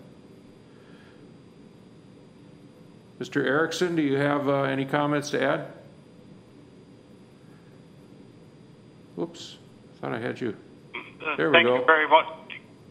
Good evening, Commission. Mark Erickson here with you again. And once again, thank you again for hearing this project on your agenda tonight. And like Marv said, they're really excited about getting into your community. I think he described the vacs and the system there being free is very unique, and that being the reason of so many as well. with regards to the circulation, the accessibility of the site, 24 feet wide of a drive lane, like Mr. Anderson denoted, as apropos for this type of activity. It's not a thorough way. It's not most likely going to produce larger or faster speeds due to what people need to do when they come on site. It gives them just a little bit more wiggle room to maneuver their vehicle, such as when they exit the car wash on the south face of the building. They're rebuckling their seatbelt, they're talking to their kids, they're putting their phones in their pocket, and that extra width that's available there will keep them out of the drive lane of through traffic that does come to the vacuum or is exiting. So it fits the site really well. The width of bidirectional traffic flow through the site at that dimension. Mr. Petrie talked briefly about the existing street trees. Some of them will have to go, unfortunately, on the westerly boundary and then be replaced. The southern boundary is not conducive for street trees. There's a large overhead power line system that runs along that border. There are none today currently. So that is one thing we'll try to doll it up as in the landscape plan. As seen from Claremont, looking north to the building will be presented very nice and clean. With regards to, for a second here, there's so many things good about this that I'm trying to cover them all. They are reclaiming the wash water. That's what the recycled water tanks are up there for, and I think that's pretty savvy of them and pretty wise as watching out for the use and the productivity of this building for how they can recycle this stuff. It's pretty innovative and pretty cool, I believe. With regards to the visitor parking, there are 4 stalls proposed. Are they always going to be used? No. They could have 3 to 5 employees. Now, with them, some of them being in the near proximity of college-age students that may work at this facility at those peak times, there will be bicycle racks provided, but there also is a need for sometimes a caller rep or another employee stopping by to check on a schedule or something that gives them a nice spot to pull out of the way and be in a safe manner. So I guess I'm here to hear any questions or any other comments that the commission may have at this time, and thank you very much for hearing us on this matter. Okay, any questions from the commission for the applicants?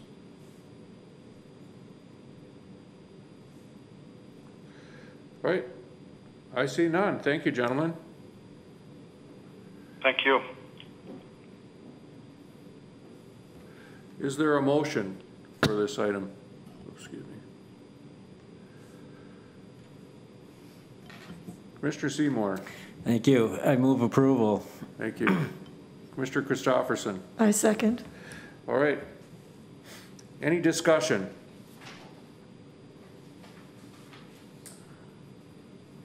I see none. So we will call the roll. Commissioner Christopherson. Aye. Prosnick. Aye. Seymour. Aye. Greigert. Aye. Somehow the order got changed here. Brenholt. Aye. Granlund. Aye. Wolfgram. Aye. Obeyed. Aye. Chair votes aye, and that item passes. Thank you. Item number 11 is public discussion for approval by the Plant Commission, a certified survey map for 2 lots in the extraterritorial jurisdiction of the Town of Union, County Road EE. Mr. Petrie.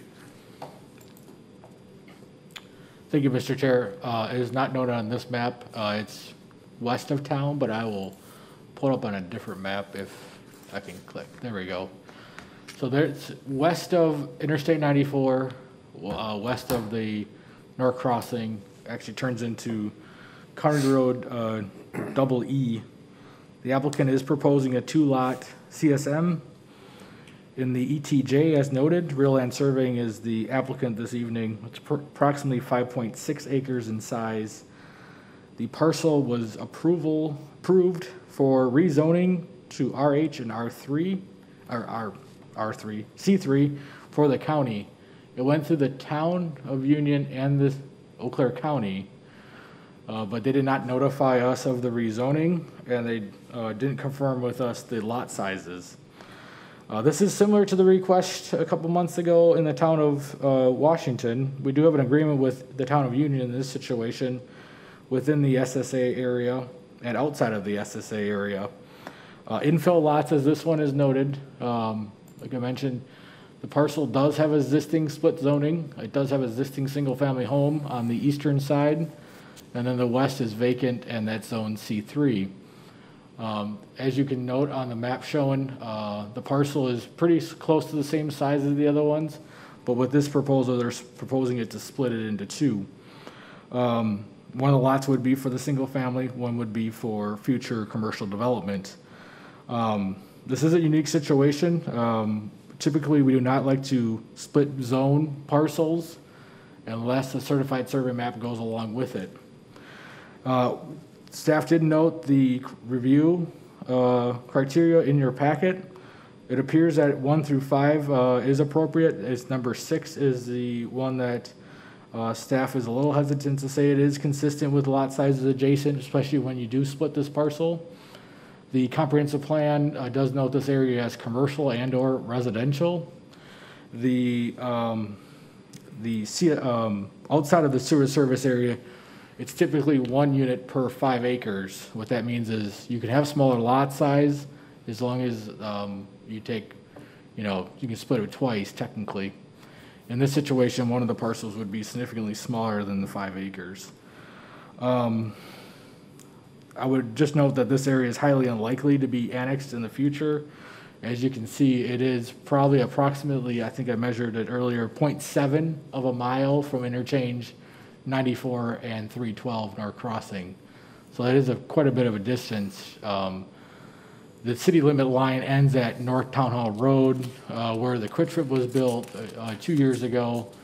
And there's many parcels in between this one and the city limit line, and today highly unlikely would be annexed and or extended for sewer and water. With that, I'd be standing for any questions this evening for this CSM, a variance for CSM within the ETJ. Thank you. Any questions from the commission for staff?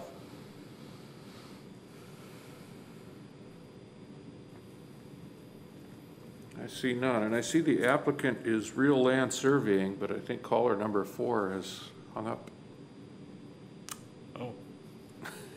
Oh. Is Pete Gartman on the call otherwise? Because he's with Real Land Surveying.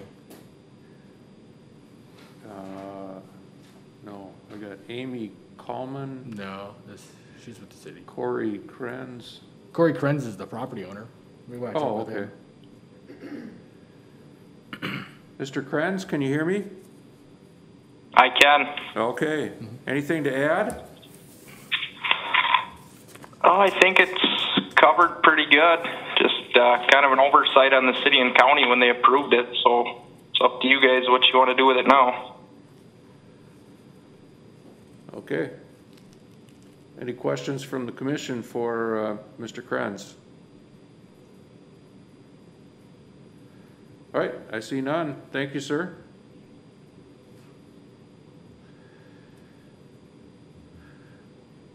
So this is for public discussion. We've heard from staff and the applicant. Is there a motion?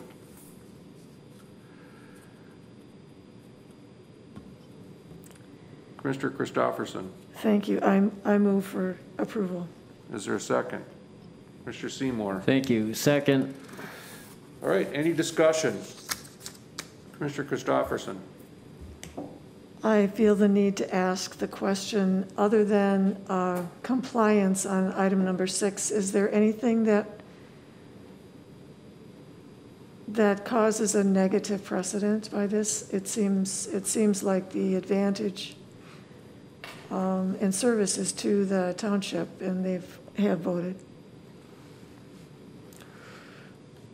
Excellent question. With the town approving it and the county approving it, I don't think so. Again, this is outside the sewer service area, meaning that the city would highly unlikely see annexation occur. The one with the town of Washington a couple months ago was inside the sewer service area, and I think that would be the difference in this situation, in my opinion. Thank you. Any other questions or comments from the commission?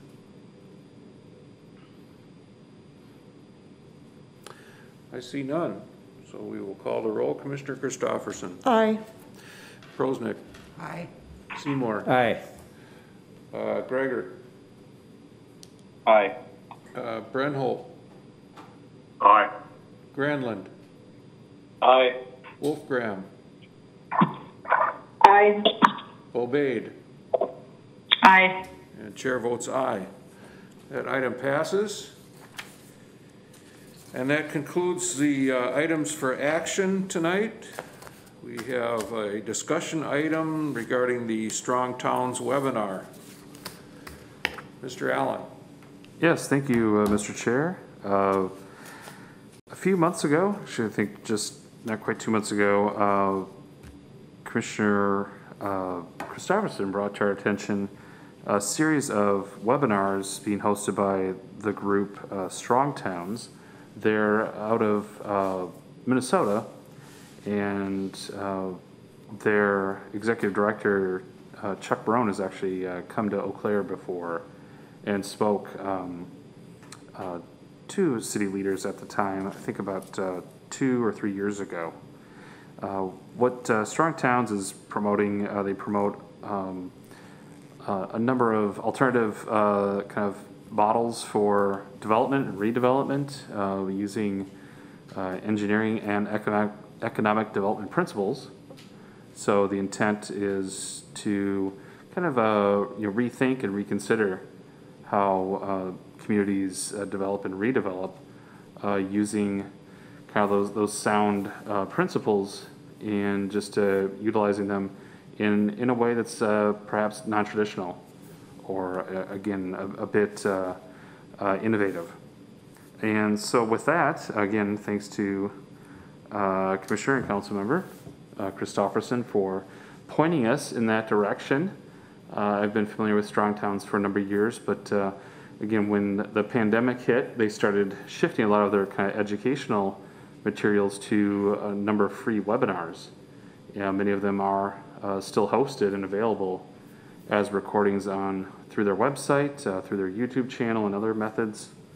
So one in particular that was brought to our attention was related to incremental development. And that's always been one of my professional mantras, is to be incremental and strategic as we go about development and redevelopment in communities. Simply because the large land clearings don't necessarily yield the same long-term value for community building as these smaller, again, incremental developments do. So hopefully everybody had an opportunity to watch about an hour and a half of the webinar. It was a little over an hour of actual presentations from a handful of successful entrepreneurs who were kind of dipping their toes into real estate development and redevelopment, taking some of their business plans and kind of realizing them in a more concrete way. And the Incremental Development Alliance was the one who was kind of the leader of this webinar, with Strong Towns simply kind of acting as host for that. And so they kind of presented a number of their success stories, those that have seen successes, those that are still in the works, and then again kind of talked about how communities such as Eau Claire can implement a number of those. With that, again, I had a few notes, had a few comments and thoughts, but I may, if I may, I would like to turn it over to Commissioner Christopherson, perhaps, to kind of lead us off with a conversation. Thank you. I have a few notes, but can you turn your microphone on? Thank you. Thank you. Thank you very much for for bringing this to the attention of the Plan Commission. I hope that everybody had an opportunity to watch this webinar. I thought it was exciting, not only for the perspective of the development and the increment, but the fact that the individuals who were experiencing the redevelopment of these properties were building wealth, which in the city of Eau Claire is also a piece of our affordable housing issue, is that individuals don't always have opportunities or avenues to build assets. So when I brought it to Mr. Allen's attention, his first question to me is how would we make this available to the community? And I guess that's what I would ask you is, what was your reaction and how do you see that we could share this information? Well, I'll start. I guess I did watch the video. I thought it was very interesting. A lot of those projects were ones that you know, I was kind of jealous of. But what came to mind for me is to ask staff, have you gotten feedback from developers about any obstacles they see in the way of doing these sort of, I guess I would call them micro infill developments? As a whole, I think pretty confidently say no. I know, individually, each project has its own obstacles to overcome. Many of them end up being financial in nature. I thought it was interesting with the webinar that you just need a dollar and a dream. It's very Walt Disney-esque or something like that with some of these comments, but and in fact I remember one of the presenters mentioned that they had heard somebody was having struggles, a larger developer, that they only had $5 million, and his comment was something like, if I had $5 million I could have bought most of such and such neighborhood and redeveloped it. So all that to say, I think some of the scale of the developments or redevelopments have been, in a way, sometimes they're kind of their own worst enemy. And that was indicated through this webinar as well. That if it becomes of such a scale that it needs so much financial leverage, it's a bit untenable. Again, that's also kind of a bit of a oversimplification, but the point being, I've not heard a lot of obstacles, again, especially from the entrepreneurial community, beyond just needing a boost. And I think, Downtown Eau Claire Inc., DECI, the redevelopment authorities, the RDA, have been fairly successful here in Eau Claire to, doing taking away some of those obstacles, such as land acquisition, land assembly, identifying certain properties that could use redevelopment, and again, assisting with grants and awards and things of that sort. So, not to say everything's just money everywhere just raining down on people, but again, some of these, as you saw with the incremental approach, is that they don't need $5 million. They need a little boost here, a little boost there. DECI with a lot of their marketing assistance through COVID. Even the city taking on modifying codes to allow for sidewalk cafe permits to be expanded, things of that sort. So trying to be nimble and responsive from the city's perspective as much as we can to these various needs, I think, is where we've been fairly successful. But again, the speed of government versus the speed of business is not always in sync. So that's one thing we're just trying to kind of stay ahead, and learning from these webinars is helpful to understand what are those next obstacles we as a city, even a plan commission or council, looking at codes, looking at financing mechanisms, that we should be kind of thinking a few steps ahead.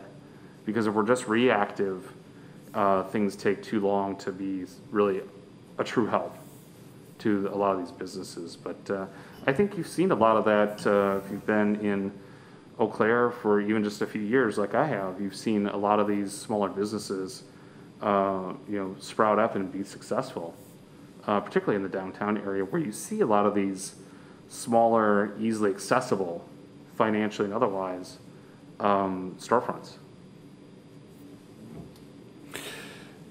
Thank you. The other question that came to mind is, I think it was TID 12 in the Water Street area that was developed, and part of the plan was to use funds from that TID to help redevelop the Randall Park neighborhood. It's one of the major goals that we identified during our last review of the comprehensive plan was redeveloping older neighborhoods. And I think TID 12 was kind of a step in that direction. It was sort of a first experimental step. Can you tell us the status of that situation?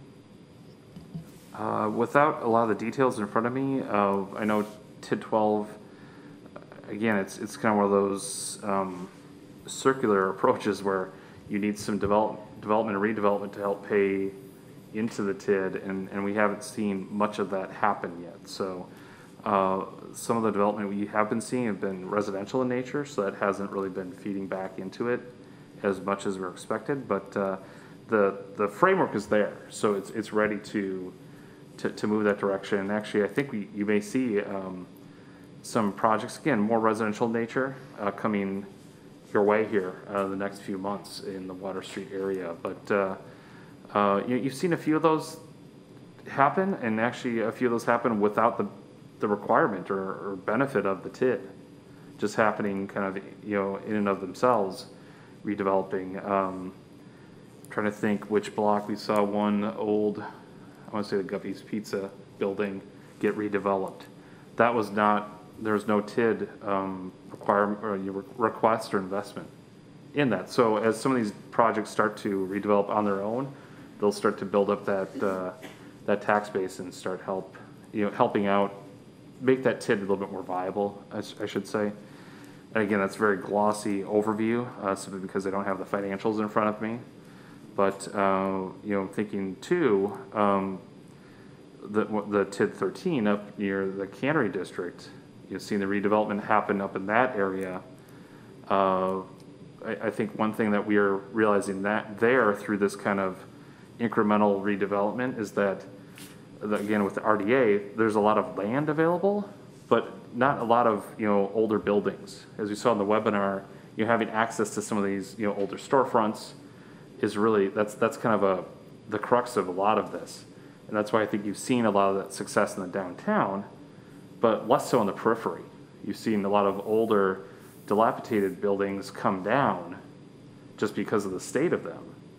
And now we have vacant lots ready to be built on, but that's kind of the in-between. It seems like the incremental part still needs that structure there. The larger scale development is looking for larger scale lots, and so we've kind of created something a little bit in between. So I'm kind of curious to see what kind of interest we can draw from these vacant lots that are adjacent to downtown or in the Cannery District. But again, they're kind of that in-between area. I'm not sure if I'm describing that well, but it's missing some of the bones, as they were saying, from the webinar I was referring to. Okay. May I call on Commissioner Wolfgram? She's been waiting. Commissioner Wolfgram?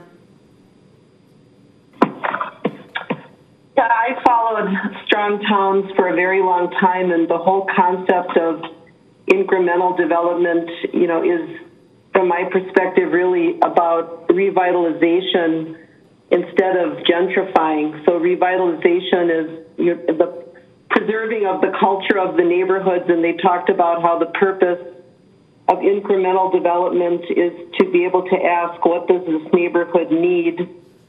Another takeaway that meant a lot to me was talking about building things that give more than they take.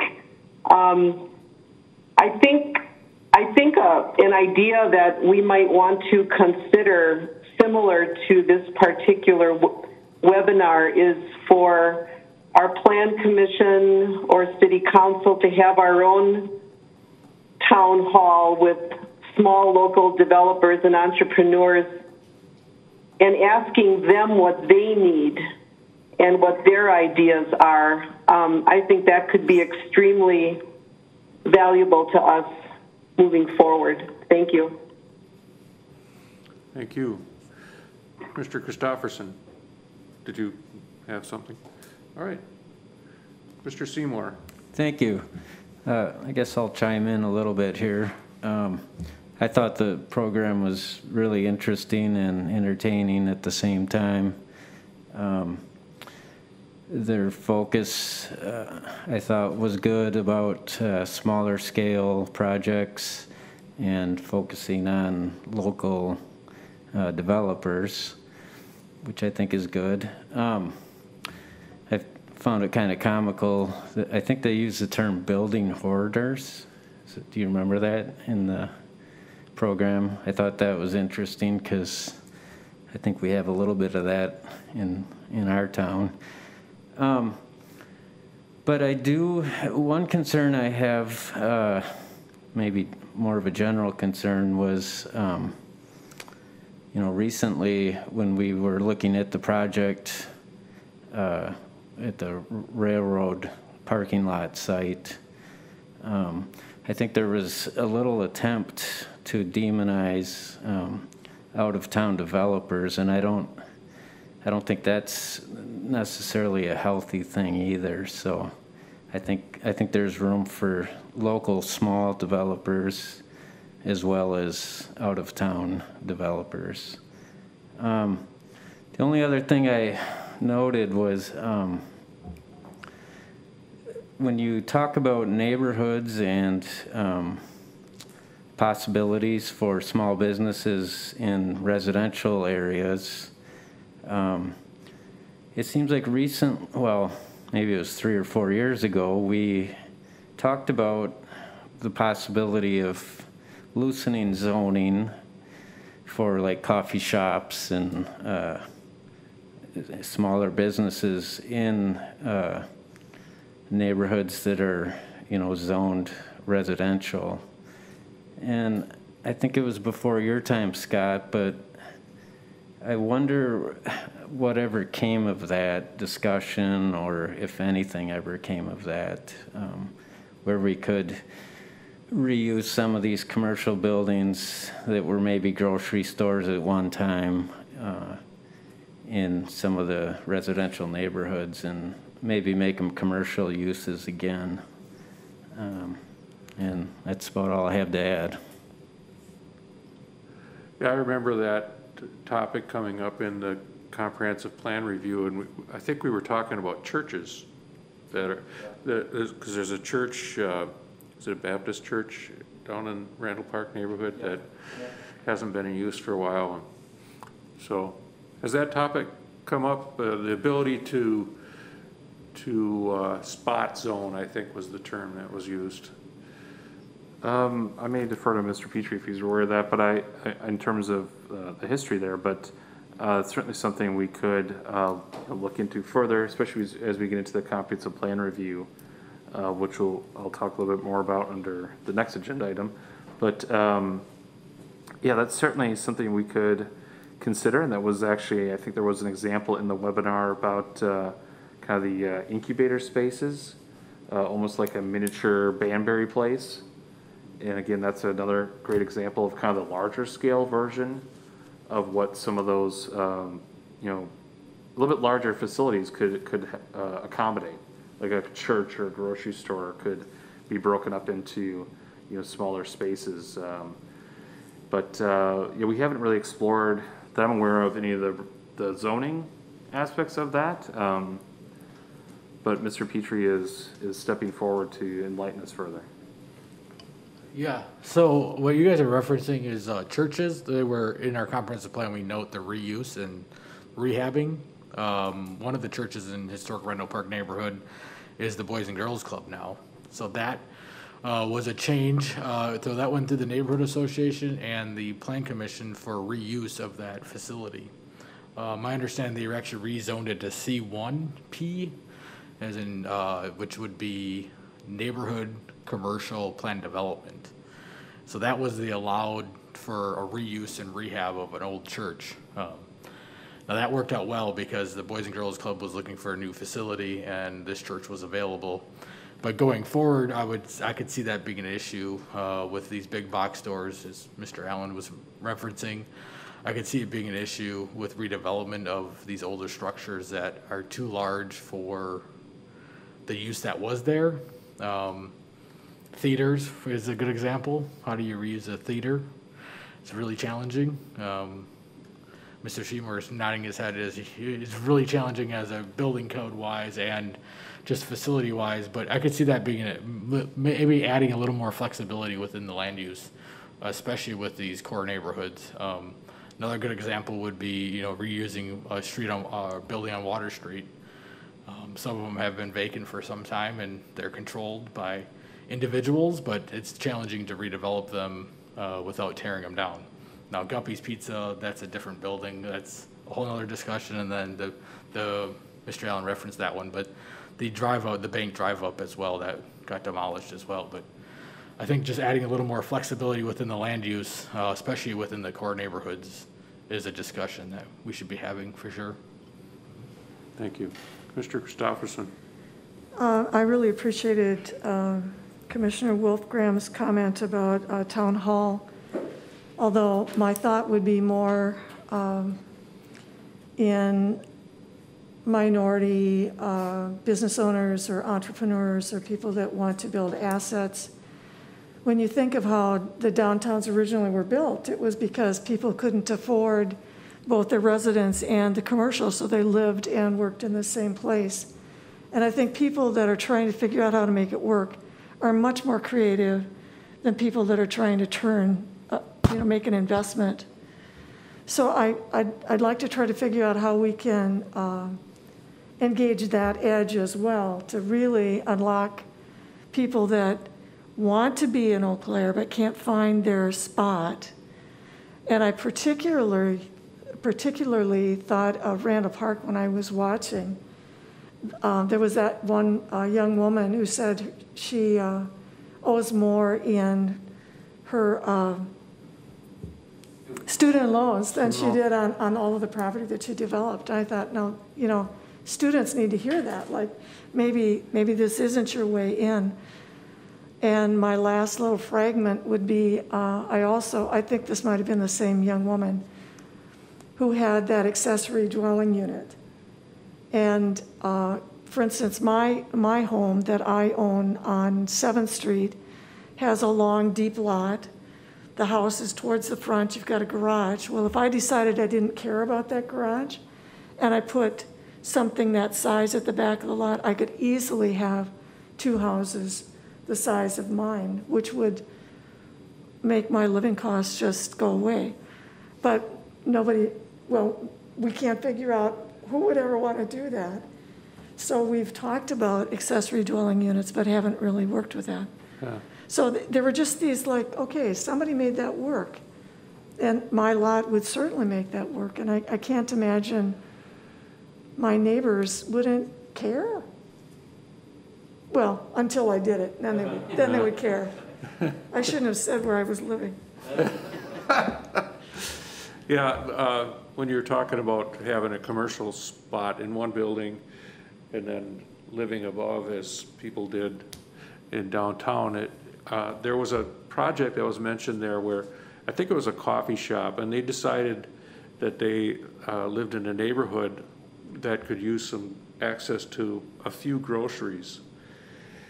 And it brought me back to the days before convenience stores, where we have to have this huge paved area with gas pumps and a convenience store and a car wash and all of that. In Eau Claire, I'm sure you remember Tim's Dairy. There was a Tim's Dairy in all kinds of residential neighborhoods, and some of those buildings are still around, by the way. But that was the pre-convenience store sort of convenience store. People could walk from their home and and get some milk and some eggs and, you know, a few pickup groceries that they might need. Some folks, that was the only grocery shopping they did was at Tim's Dairy, you know. So that's another one of those sort of, when I was talking about, I'm not sure I'm using the right term, but spot zoning, where the church at the corner of Niagara and 4th, I think, it's a Baptist church. If somebody wanted to make that into a coffee shop and a grocery store, how would they go about doing that? And do our codes allow for that? Or is there something we need to do to make that a more inviting opportunity for people? No, exactly, and I appreciate that. As Mr. Petrie mentioned, you know, there's this, you know, neighborhood commercial zoning with a planned development. That's certainly, I would say, a makeshift way, but it's, you know, certainly a path to take. But exactly, it's something we can, you know, look at revisiting some of those parts of the zoning code that perhaps, you know, need to have, you know, some other designation that could allow that to happen more easily than trying to kind of shoehorn something in through the existing kind of more traditional zoning that we do have. I know we've talked at times about form-based codes, and that's one opportunity to do that, where you're really looking at what does the neighborhood and block form look like, rather than, you know, segregating by land uses. So exactly, trying to harken back to kind of before zoning kind of really rigidized and structured things. Can we just look at what the form of that looks like in the scale, and get away from, you know, strict land uses? So that's something we could certainly talk about with you know as a kind of launching pad from the comp plan review as well. Good, and I think it would fit right in with the goal we came up with during the last review of revitalizing our older neighborhoods. I think I want to check with Mr. Prosnick and see. No, I think that's a really good idea, and I think if it's like something to encourage like entrepreneurship, or like, you know, if it is changing rezoning to maybe allow for that small coffee shop, like you said, or maybe small grocer, is to make that information really accessible, because it gets really confusing. And how do you promote it if it's like trying to find a needle in the haystack to even figure out where to get started? So I think if that was an initiative that staff was really going to put their time and energy into researching to see how that could be changed to benefit a neighborhood or to focus on, you know, redevelopment, then I think it would be nice to see like a really cool marketing campaign to push that, maybe even to our, you know, young professionals or upcoming graduates and want to stay in the community and want to become new entrepreneurs or developers of some sort. My great-grandma, so our family is originally from Joliet, Illinois, so blue-collar town, always has been, a lot of steel mills back in the day. And to this day, they still have like this little cute neighborhood market. It's called Mitchell's. I actually have gotten steaks there, but my great-grandma would walk there because she didn't drive. She never drove. She always took a bus. And she just walked to Mitchell's, go get your meat. It's a tiny little grocery store. I mean, super small, but they have butchers in there. Like, they have their own meat market. And she would always go there, and I always found it really nostalgic when we lived out there for a while, to go to Mitchell's. Like, they still wrapped everything in the butcher paper. And I thought that was cool. And then they also have, like, bars in neighborhoods. So it's like house, little small tavern. Not joking. And you'd think, like, well, that seems off. It wasn't. It was really cool, actually. A lot of them were, I mean, 100 years old. They'd been around forever, passed out through family generations, really no issues with them, because there's a lot of locals. They always, you know, corned beef and cabbage for St. Patrick's Day. They always had Friday night fish fries and stuff. But it's really neat to see that stuff still existing in a neighborhood today, because in most cases it's been torn down, it's been rebuilt back up, and here they're still operating. Like, I remember, like, my cousin, like, literally sent us, she's like, hey, I need you to go to this one Polish bar, and she gave us the name us the street. She's like, ask for so-and-so, tell them Marcia sent you, get the cherry vodka, it's under the table. I'm like, what? She's like, just ask, it's fine. I'm like, am I buying hooch? She's like, it's fine. But it's exactly how it was. It was like just this little Polish bar, and everyone knows everyone in there, and they were so embedded in the community, depending upon what road you lived on. And I just always thought that was so neat, because you just don't ever see that anymore. And I think, like, even with times like what we're going with now, like with COVID, like the people who were around all the time have become like our lifeline. They're generally sometimes the only people we're comfortable with, and you don't want to travel as far anymore. So wouldn't it have been nice to be able to get some fresh air and just walk to the market real quick versus like driving across town and making a big deal out of it and fighting everyone in the crowd, you know, maybe to have like that coffee shop in a neighborhood or that bakery that's nestled within a neighborhood where you just walk down the street versus everyone driving to the same spot packed in like sardines. Just a thought, but I found it to be really interesting. So thank you for sharing that, and I look forward to like watching more of the stuff and reading into it. It's really cool. Mr. Brenholt. Yeah, thank you, Mr. Chair. Interesting to hear the discussion and the neighborhood grocery stores. I'm going to really date myself right now, but my very first job was the Star Avenue grocery store on the corner of Eddie Lane and Star, and maybe nobody there remembers that, but that was right across from Hope Lutheran Church. The neighborhoods went there, and correct, you miss that kind of thing. And some of the things we're doing, you look at the bookstore that opened on the East Hill, some of the shops that have opened on have been around on Water Street for a while, but it also leads me to be concerned and wonder about, you know, the Children's Museum. What is that going to become? Is there an opportunity to repurpose that? And a lot of asphalt deserts we've got in the city right now. The old new mega grocery store that closed on Hastings Way, Shopko Plaza. The webinar is real interesting. I think there's a lot of opportunities. Thank you. Yeah. Okay. Commissioner, I gotta put my glasses on. Greiger. Hey, yeah, I just wanted to, thank Councilmember Chris Robertson for bringing this up. I've been watching Strong Towns for quite a while. I was actually able to catch Chuck Marone when he was in Eau Claire 3 years ago. One of the things that was mentioned in terms of a barrier to this type of development was also something that was very timely when Chuck was, and that was the issue of parking minimums. And, you know, they gave a little spoiler alert about one of their other webinars, which is about what the barriers are. And they said number one was to eliminate parking minimums. And, you know, when Chuck came to Eau Claire 3 years ago, it was within a matter of a month, I think, that the city of Eau Claire actually increased our parking minimums for residential. So we were kind of heading in the wrong direction at the very moment he was coming to town. You know, but I think about, you know, I like the woman who had a historic preservation background too. And while there are limited numbers of buildings that are left, there's a lot of houses that I think could really use some help in the central part of the city, and that was noted, you know, in the Randall Park discussion earlier. But the sustainability piece to this that we maybe haven't touched on, what we can do to preserve old buildings from an environmental standpoint, make them more energy efficient, is really interesting to me.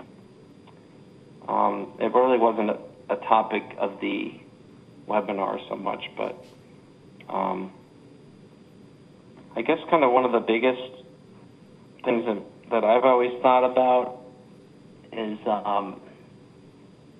looking at how our TIF districts seem to, and our redevelopment authorities seem to be looking for like huge scale developments. Like we look at selling off Block 7 as in the North Barstow area as like just this one thing, but it's an entire square block that in the 1890s would have potentially 40 or 50 different parcels, and 40 or 50 different owners and businesses, and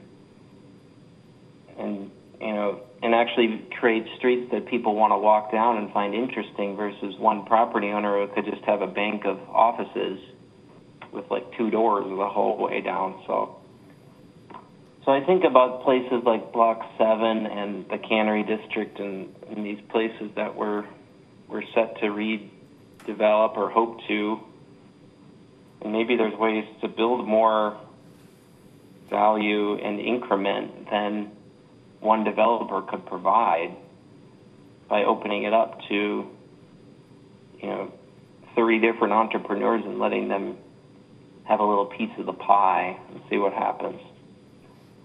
So that maybe is a challenge for all of us to think about is if we have a blank slate for a whole block downtown, as we do, what does that look like from the values that we see for a place? Like when you walk down the 400 block of Water Street, like you can go to 20 or 30 different businesses. How can we make sure that that's the case when you walk down Block 7? How can we create that kind of vibrancy? But of course, when we're talking about hoarding of property, we can also talk about the 400 block of Water Street and how that has happened, where there actually aren't as many owners as there used to be even there when you have a lot of different storefronts. So just some of my reflections. Appreciate the time and everybody's interest in this. All right. Thank you. Any other comments on this discussion item?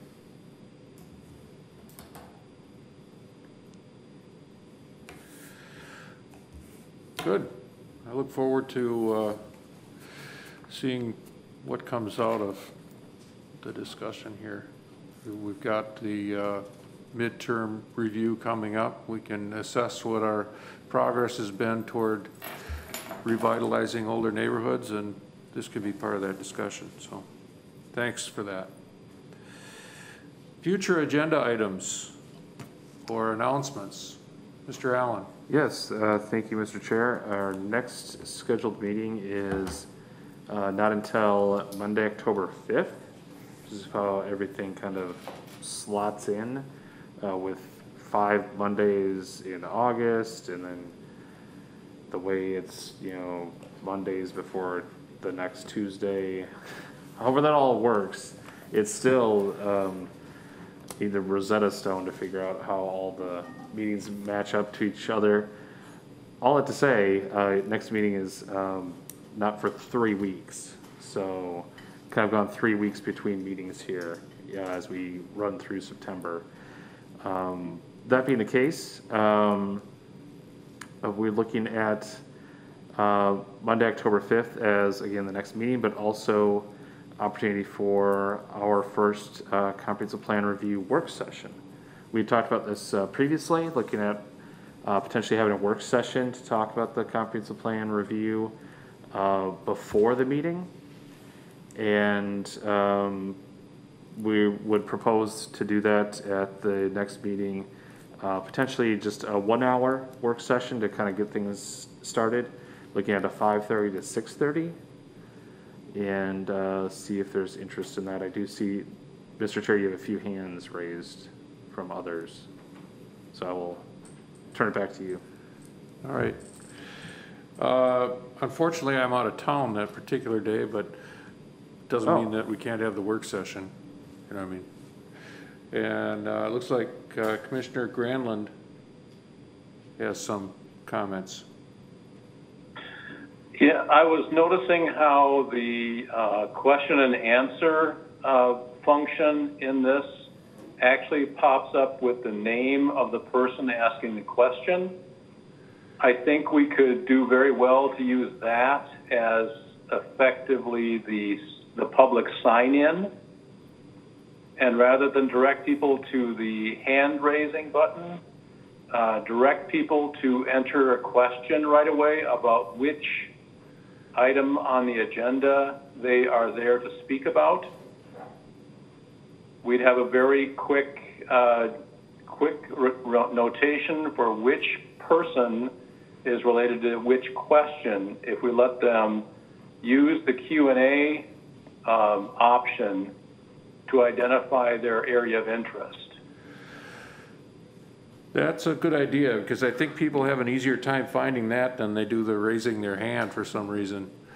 So And I'm like not I sure said, exactly what their screen their looks name like. gets directly related to their question before they even begin. Mm-hmm. And then we could have them say type in their address, so that would already be recorded as well, and just kind of leverage some of our electronics here to make it simpler rather than just the same. Okay. All right, thank you. That's a good idea. I will, I'll try to remind me next time at the beginning of the meeting maybe, but I think I'll be able to remember that, because I have noticed too that it's kind of cumbersome to figure out who's here to speak from the public. Especially if they call in on a landline, because all I see on my screen is call in user number 3, and that doesn't mean anything to them. So, but if they call in on a landline, they can't type a question either. So, but good thought. I appreciate that, and I'll try to work that in. So, Mr. Allen. Sorry, yeah, getting back to the schedule, and yes, I think that's a good feature as well. You may have noticed, a few of us noticed today that WebEx platform got updated just over the weekend. So okay. A number of things looked a little bit different, even from the attendee perspective. So perhaps the Q&A is one feature that's been added that we could utilize as well. Again, looking ahead at the calendar, October 5th, you certainly don't need to have the work session that day. There's also a Landmarks Commission meeting that day at 4:30, so that's where we're trying to squeeze that in between. Could certainly defer 2 weeks to the 19th if that's preferred, but again, that's 5 weeks out from now. So yeah, or do I'd double be here duty for the 19th, but I don't want to hold up progress. Or could look at doing two 1-hour work sessions. Certainly feasible as well. Hate to extend our time. If maybe asking a bit much, especially as we get into October, perhaps.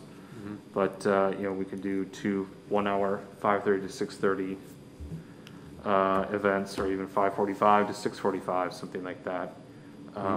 Both meetings in October. So that being said, again, if it's agreeable, we can certainly look at scheduling that for the 5th. I think we'll actually need. I think we need a formal motion on that to schedule it. It is in your bylaws, and it is a possibility. We'd need a formal motion to do that. Do we have Commissioner Seymour? Before you go to that step, I just want to add there is a very slight chance I won't be here on the 5th either. I don't know yet the details, but there's a possibility. Okay. So. All right. Do we have a motion, Commissioner Christopherson? So I'm just going to continue to muddy the water. I will be there, no matter what you're doing. But this doesn't have to be on a Monday Plan Commission day, does it either? True. So maybe just some doodle poll to find out where we've got some interest. We could do that as well. And I say formal motion. I should say I think it takes 3 or 4. I think it's 3. But I'd have to look back at the bylaws. I think it's just 3 members, the chair and 3 members or something like that, have to agree to the meeting, kind of call the meeting. So I don't want to force a motion tonight, especially as I think technically, on the agenda there isn't an item to vote on. So hate to push that. So yeah, perhaps a doodle poll would suffice. Maybe that week, something the week of the 5th. I don't know. Well, I'm gone that whole week. You're gone the whole week, okay. Yeah. But so this is our last meeting before October 5th. If we're going to have, can we do this by doodle poll? Yes, is that within the rules? It's something. Again, I apologize. I don't have the language in front of me, but it's similar to, you know, Mr. Chair, you could, you know, call the meeting kind of thing. You know, it just somebody that could take a number of forms. Okay. It doesn't have to be a formal motion at a previous meeting, Robert's rules type thing. It has to be just something you could just say, I hereby, you know, declare a work session on such and such day, and 3 others have to agree to that or something. So I'll double check the language on that for the formality side of it. But if there's a range of dates you want to look at, if that Monday doesn't work, but again, like you're saying, Mr. Chair, if you're gone that whole week, I don't know if Commissioner Seymour's gone that whole week, or if it's just that day.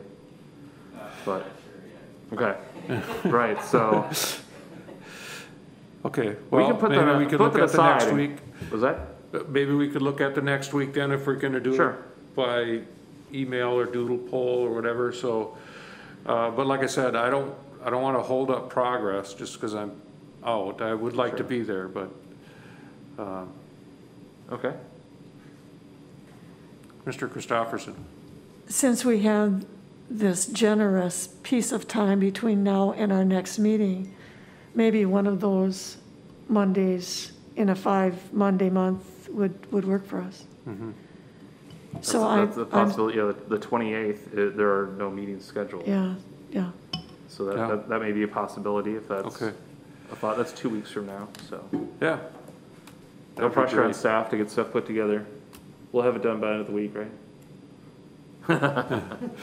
You can't see us smile and chuckle under our masks. So from my perspective, the 28th would work out. Okay, so maybe that would be an opportunity. Okay, thank you. All right, any other? With that, I should say, as you see, last thing I have, sorry, from staff in terms of meeting protocol, as you see, wonderful new reconfiguration and expansion of the council chambers here. So for everybody here in person and online, you know, we certainly welcome the opportunity at our next meeting to have more in attendance if you'd like, especially if we are just doing a work session. You know, maybe more conducive to kind of a in-person around the table conversation, especially if it is just for like an hour's time. It's an extended period of time together. Something to think about. It's not anything required at this point. It may eventually be something that would be required as our emergency orders start to expire to, you know, have everybody back in the room. But just encourage everybody, if that's of interest, we have the space to socially distance now. So just for the benefit of those who aren't here, I don't know what you're aware of or what you can see on TV, but they've actually doubled the number of desks in here. So even if we were all here, we'd be sitting a desk apart. 6 feet apart. Yep, absolutely. And again, there's staff tables in the back. I don't think that's harder to show up, I think, on the video. But as we were having our conversation under the discussion item, I did see that that Valley Media Works was able to pan out and show the whole room here for the Plan Commission for the dais. So that the cameras have been adjusted to show all everybody seated up here, myself included, way back in the end. But staff tables are still in the back, so we can migrate there and again allow some spacing here for the members. Good. Any other future agenda items or announcements? All right. Without objection, this meeting is adjourned.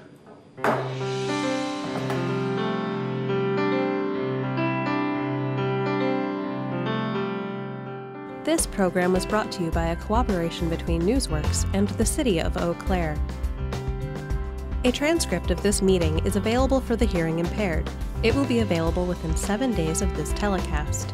Call 715-839-4912 or TDD 715-839-1689 or write Eau Claire City Clerk, P.O. Box 5148, Eau Claire, Wisconsin 54702-5148. Newsworks is made possible by continuing community support. If you would like to volunteer or make a donation, please contact us via phone at 715-839-5067 or online at valleymediaworks.org.